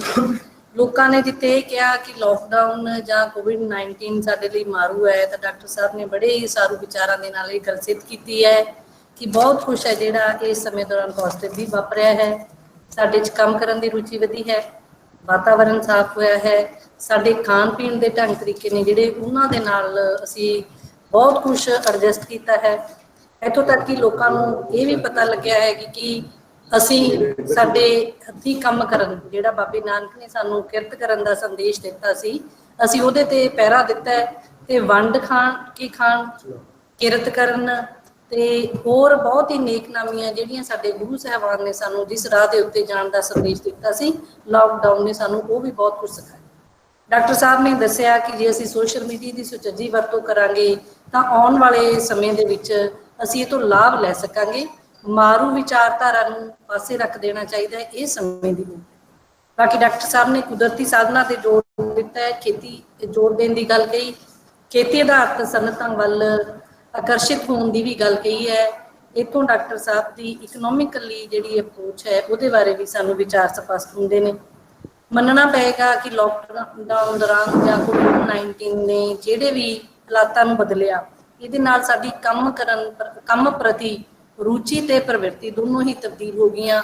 ਅੱਜ ਤੋਂ ਬੜਾ ਪਹਿਲਾਂ ਜਿਹੜੀਆਂ ਚੀਜ਼ਾਂ ਬਹੁਤ ਹੀ ਮਹੱਤਵਪੂਰਨ ਮੰਨੀਆਂ ਜਾਂਦੀਆਂ ਸੀ ਜਾਂ ਜਿਹੜੇ ਕੰਮਕਾਰ ਬੜੇ ਕਮਾਊ ਮੰਨੇ ਜਾਂਦੇ ਸੀ, ਟਾਈਮ ਦੇ ਨਾਲ ਉਹਨਾਂ ਦਾ ਮੁੱਲ ਘਟ ਗਿਆ, ਹੋਰ ਅਸਾਰੂ ਕੰਮ ਉੱਭਰ ਕੇ ਸਾਹਮਣੇ ਆ ਰਹੇ ਨੇ। ਸੋ ਜੀਵਨ ਜਾਂਚ ਨੂੰ ਬਦਲਣ ਦੀ ਪਹਿਲੀ ਲੋੜ ਹੈ ਜਿਹੜੀ ਉਹ ਪ੍ਰਸਥਿਤੀਆਂ ਦੀ ਮੰਗ ਹੈ। ਤੇ ਮੈਂ ਹੁਣ ਚੰਦ ਅਲਫਾਜ਼ ਸਾਡੇ ਪ੍ਰਿੰਸੀਪਲ ਡਾਕਟਰ ਸਰਬਜੀਤ ਸਿੰਘ ਕੁਲਾਰ ਜੀ ਨੂੰ ਬੇਨਤੀ ਕਰਾਂਗੀ ਕਿ ਉਹ ਸਾਡੇ ਜਿਹੜੇ ਮੁੱਖ ਬੁਲਾਰੇ ਸੀ ਉਹਨਾਂ ਦਾ ਵੀ ਧੰਨਵਾਦ ਕਰਨ ਤੇ ਜਿਹੜੇ ਹਾਜ਼ਰੀਨ ਨੇ ਇਸ ਦੌਰਾਨ ਸਾਡੇ ਨਾਲ ਜੁੜੇ ਨੇਗੇ ਉਸ ਦੌਰਾਨ ਉਹਨਾਂ ਦਾ ਵੀ ਧੰਨਵਾਦ ਕਰਨ। ਡਾਕਟਰ ਸਰਬਜੀਤ ਸਿੰਘ ਜੀ ਕੁਲਾਰ।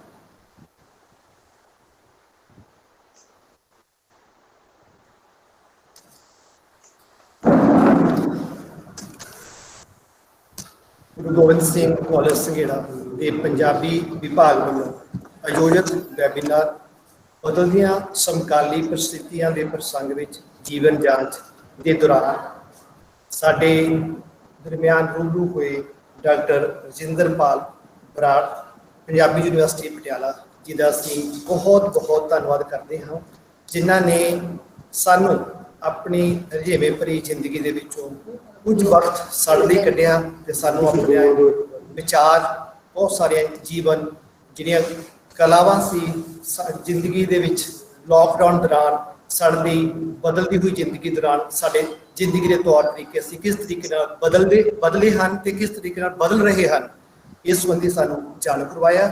ਅਸੀਂ ਇਹਨਾਂ ਦਾ ਬਹੁਤ ਬਹੁਤ ਧੰਨਵਾਦ ਕਰਦੇ ਹਾਂ ਤੇ ਮੈਂ ਆਪਣੇ ਵੱਲੋਂ ਪੂਰੀ ਮੈਨੇਜਿੰਗ ਕਮੇਟੀ ਵੱਲੋਂ ਤੇ ਕਾਲਜ ਪ੍ਰਬੰਧ ਵੱਲੋਂ ਸਾਡੇ ਪੰਜਾਬੀ ਵਿਭਾਗ ਦੇ ਮੁਖੀ ਪ੍ਰੋਫੈਸਰ ਰਵਿੰਦਰਪਾਲ ਕੌਰ ਜੀ ਅਤੇ ਸਮੁੱਚੇ ਵਿਭਾਗ ਦੇ ਅਧਿਆਪਕ ਸਹਿਬਾਨ ਦਾ ਧੰਨਵਾਦ ਕਰਦਾ ਹਾਂ, ਜਿਨ੍ਹਾਂ ਨੇ ਇੱਕ ਬਹੁਤ ਹੀ ਨੇਕ ਉਪਰਾਲਾ ਕੀਤਾ ਤੇ ਇੱਕ ਬਹੁਤ ਹੀ ਅੱਛਾ ਵੈਬੀਨਾਰ ਆਯੋਜਿਤ ਕਰਕੇ ਬਿਲਕੁਲ ਇਸ ਲੋਕਡਾਊਨ ਦੌਰਾਨ ਸਾਨੂੰ ਕਿਸ ਤਰੀਕੇ ਨਾਲ ਆਪਣੇ ਜਿਹੜੇ ਹੈਗੇ ਨੇ ਜ਼ਿੰਦਗੀ ਜਿਉਣ ਦੇ ਤੌਰ ਤਰੀਕਿਆਂ ਨੂੰ ਬਦਲਣਾ ਹੋਵੇਗਾ ਜਾਂ ਕਿਸ ਤਰੀਕੇ ਨਾਲ ਅਸੀਂ ਆਪਣੀ ਜ਼ਿੰਦਗੀ ਨੂੰ ਜਿਉਣ ਦੇ ਤੌਰ ਤਰੀਕੇ ਬਦਲੇ ਹਨ, ਇਹਨਾਂ ਦੇ ਬਾਰੇ ਗੱਲਾਂ ਸਾਂਝੀਆਂ ਕਰਨ ਦਾ ਮੌਕਾ ਪ੍ਰਦਾਨ ਕੀਤਾ।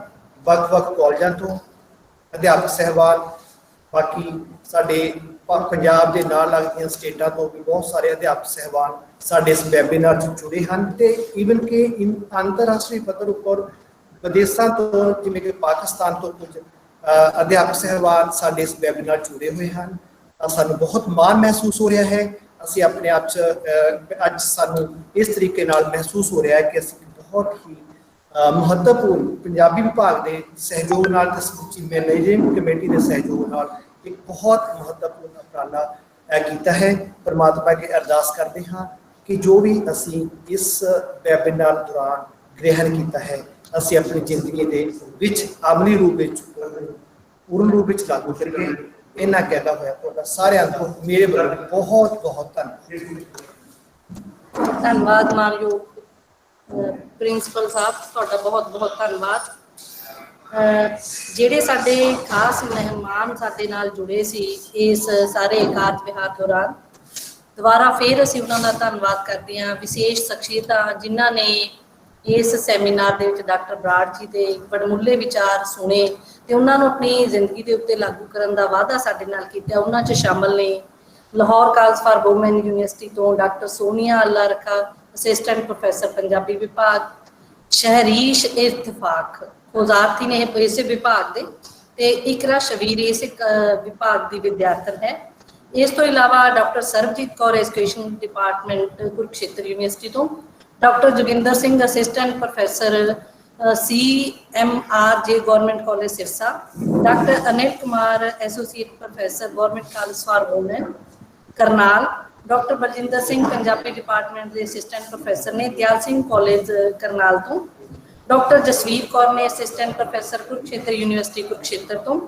ਡਾਕਟਰ ਕਾਂਤਾ ਪੰਜਾਬੀ ਡਿਪਾਰਟਮੈਂਟ ਦੇ ਵਿੱਚ ਨੇਗੇ MMPG college Fatehabad. Doctor Preet Kaur ਨੇ assistant professor government college for girls ਤੋਂ ਜੀ ਸਿਰਸਾ। ਡਾਕਟਰ ਰਾਜਵਿੰਦਰ ਕੌਰ ਨੇ ਜੀ ਇੰਟਰਨਲ ਯੂਨੀਵਰਸਿਟੀ ਬੜੂ ਸਾਹਿਬ ਸਿਰਮੌਰ ਤੋਂ। Doctor Pritam Singh Punjabi department Jammu university Jammu ਤੋਂ ਨੇ ਜੀ। ਇਸ ਤੋਂ ਇਲਾਵਾ doctor Sukhwinder Singh assistant professor ਨੇ government PG college for government Fatehabad. ਜਿਹੜੇ ਸਾਡੇ ਨਾਲ ਵਿਸ਼ੇਸ਼ ਰੂਪ ਦੇ ਵਿੱਚ ਜੁੜੇ ਨੇ ਉਹਨਾਂ ਦੇ ਵਿੱਚੋਂ doctor ਨਵਨਿੰਦਰ Singh ji Pandher, doctor BS Gill, ਜ਼ਿਲ੍ਹਾ ਬਰਨਾਲਾ ਦੇ ਨਾਲ ਸੰਬੰਧਿਤ ਅਹਿਮ ਸ਼ਖਸੀਅਤਾਂ ਨੇ।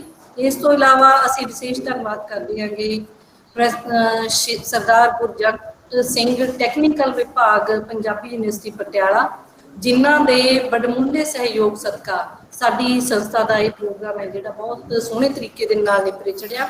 ਡਾਕਟਰ ਬਰਾੜ ਨੇ ਬਹੁਤ ਹੀ ਸੁਚੱਜੇ ਤਰੀਕੇ ਦੇ ਨਾਲ ਬਦਲਦੀਆਂ ਪਰਿਸਥਿਤੀਆਂ ਦੇ ਵਿੱਚ ਸਾਡੀ ਜੀਵਨ ਜਾਂਚ ਕਿਵੇਂ ਬਦਲੀ ਹੈ ਇਹਦੇ ਉੱਤੇ ਚਾਨਣਾ ਪਾਇਆ। ਮੇਰੀ ਸਮੂਹ ਵੈਬੀਨਾਰ ਦੇ ਵਿੱਚ ਸ਼ਾਮਲ ਜਿਨ੍ਹਾਂ ਨੇ ਪਾਰਟਿਸਿਪੇਸ਼ਨ ਕੀਤੀ ਹੈ ਉਹਨਾਂ ਨੂੰ ਬੇਨਤੀ ਹੈ ਕਿ ਅਸੀਂ ਫੀਡਬੈਕ ਫਾਰਮ ਦਾ ਲਿੰਕ ਹੈ ਜਿਹੜਾ ਉਹ ਭੇਜ ਚੁੱਕੇ ਆਂਗੇ ਜੀ, ਤੇ ਉਹ ਇਸ ਤੇ ਫੇਸਬੁੱਕ ਤੇ ਵੀ ਇਹ ਲਾਈਵ ਚੱਲ ਰਿਹਾ ਹੈ। ਇਸ ਤੋਂ ਇਲਾਵਾ ਸਾਡਾ ਪੰਜਾਬੀ ਚੈਨਲ ਹੈ ਉਹਨਾਂ ਵੱਲੋਂ ਵੀ ਇਹਨੂੰ ਲਾਈਵ ਦਿਖਾਇਆ ਗਿਆ ਹੈ। ਇਸ ਤੋਂ ਇਲਾਵਾ ਅਸੀਂ ਗੂਗਲ ਮੀਟ ਦੇ ਉੱਤੇ ਦਾ ਜਿਹੜਾ ਲਿੰਕ ਹੈਗਾ ਜਿੱਥੋਂ ਸਾਡਾ ਇਹ ਪ੍ਰੋਗਰਾਮ ਚਲਾਇਆ ਜਾ ਰਿਹਾ ਹੈ ਉਹਦੇ ਤੇ ਇੱਕ ਲਿੰਕ ਭੇਜਿਆ ਹੈ ਜੀ ਅਸੀਂ ਨੇ, ਤੇ ਉਸ ਲਿੰਕ ਦੇ ਉੱਤੇ ਤੁਸੀਂ ਜਦੋਂ ਹੀ ਉਹ ਸਾਡਾ ਫੀਡਬੈਕ ਫਾਰਮ ਭਰੋਗੇ ਤਾਂ ਤੁਹਾਨੂੰ ਸਰਟੀਫਿਕੇਟ ਹੈ ਜਿਹੜਾ ਇਮੀਡੀਏਟਲੀ ਤੁਹਾਡੀ ਮੇਲ ਦੇ ਉੱਤੇ ਪ੍ਰਾਪਤ ਹੋਏਗਾ।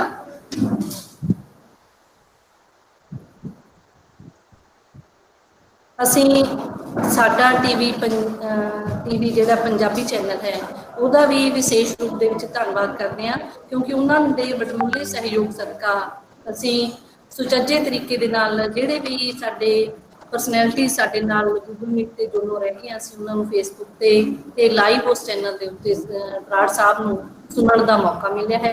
ਬਰਾੜ ਸਾਹਿਬ ਨੇ ਬਹੁਤ ਹੀ ਵਧੀਆ ਤਰੀਕੇ ਦੇ ਨਾਲ ਇਹ ਵੀ ਦੱਸਣ ਦਾ ਯਤਨ ਕੀਤਾ ਕਿ ਵਿਦੇਸ਼ਾਂ ਦੇ ਵਿੱਚ ਵੀ ਜ਼ਿੰਦਗੀ ਕੋਈ ਬਹੁਤੀ ਸੌਖੀ।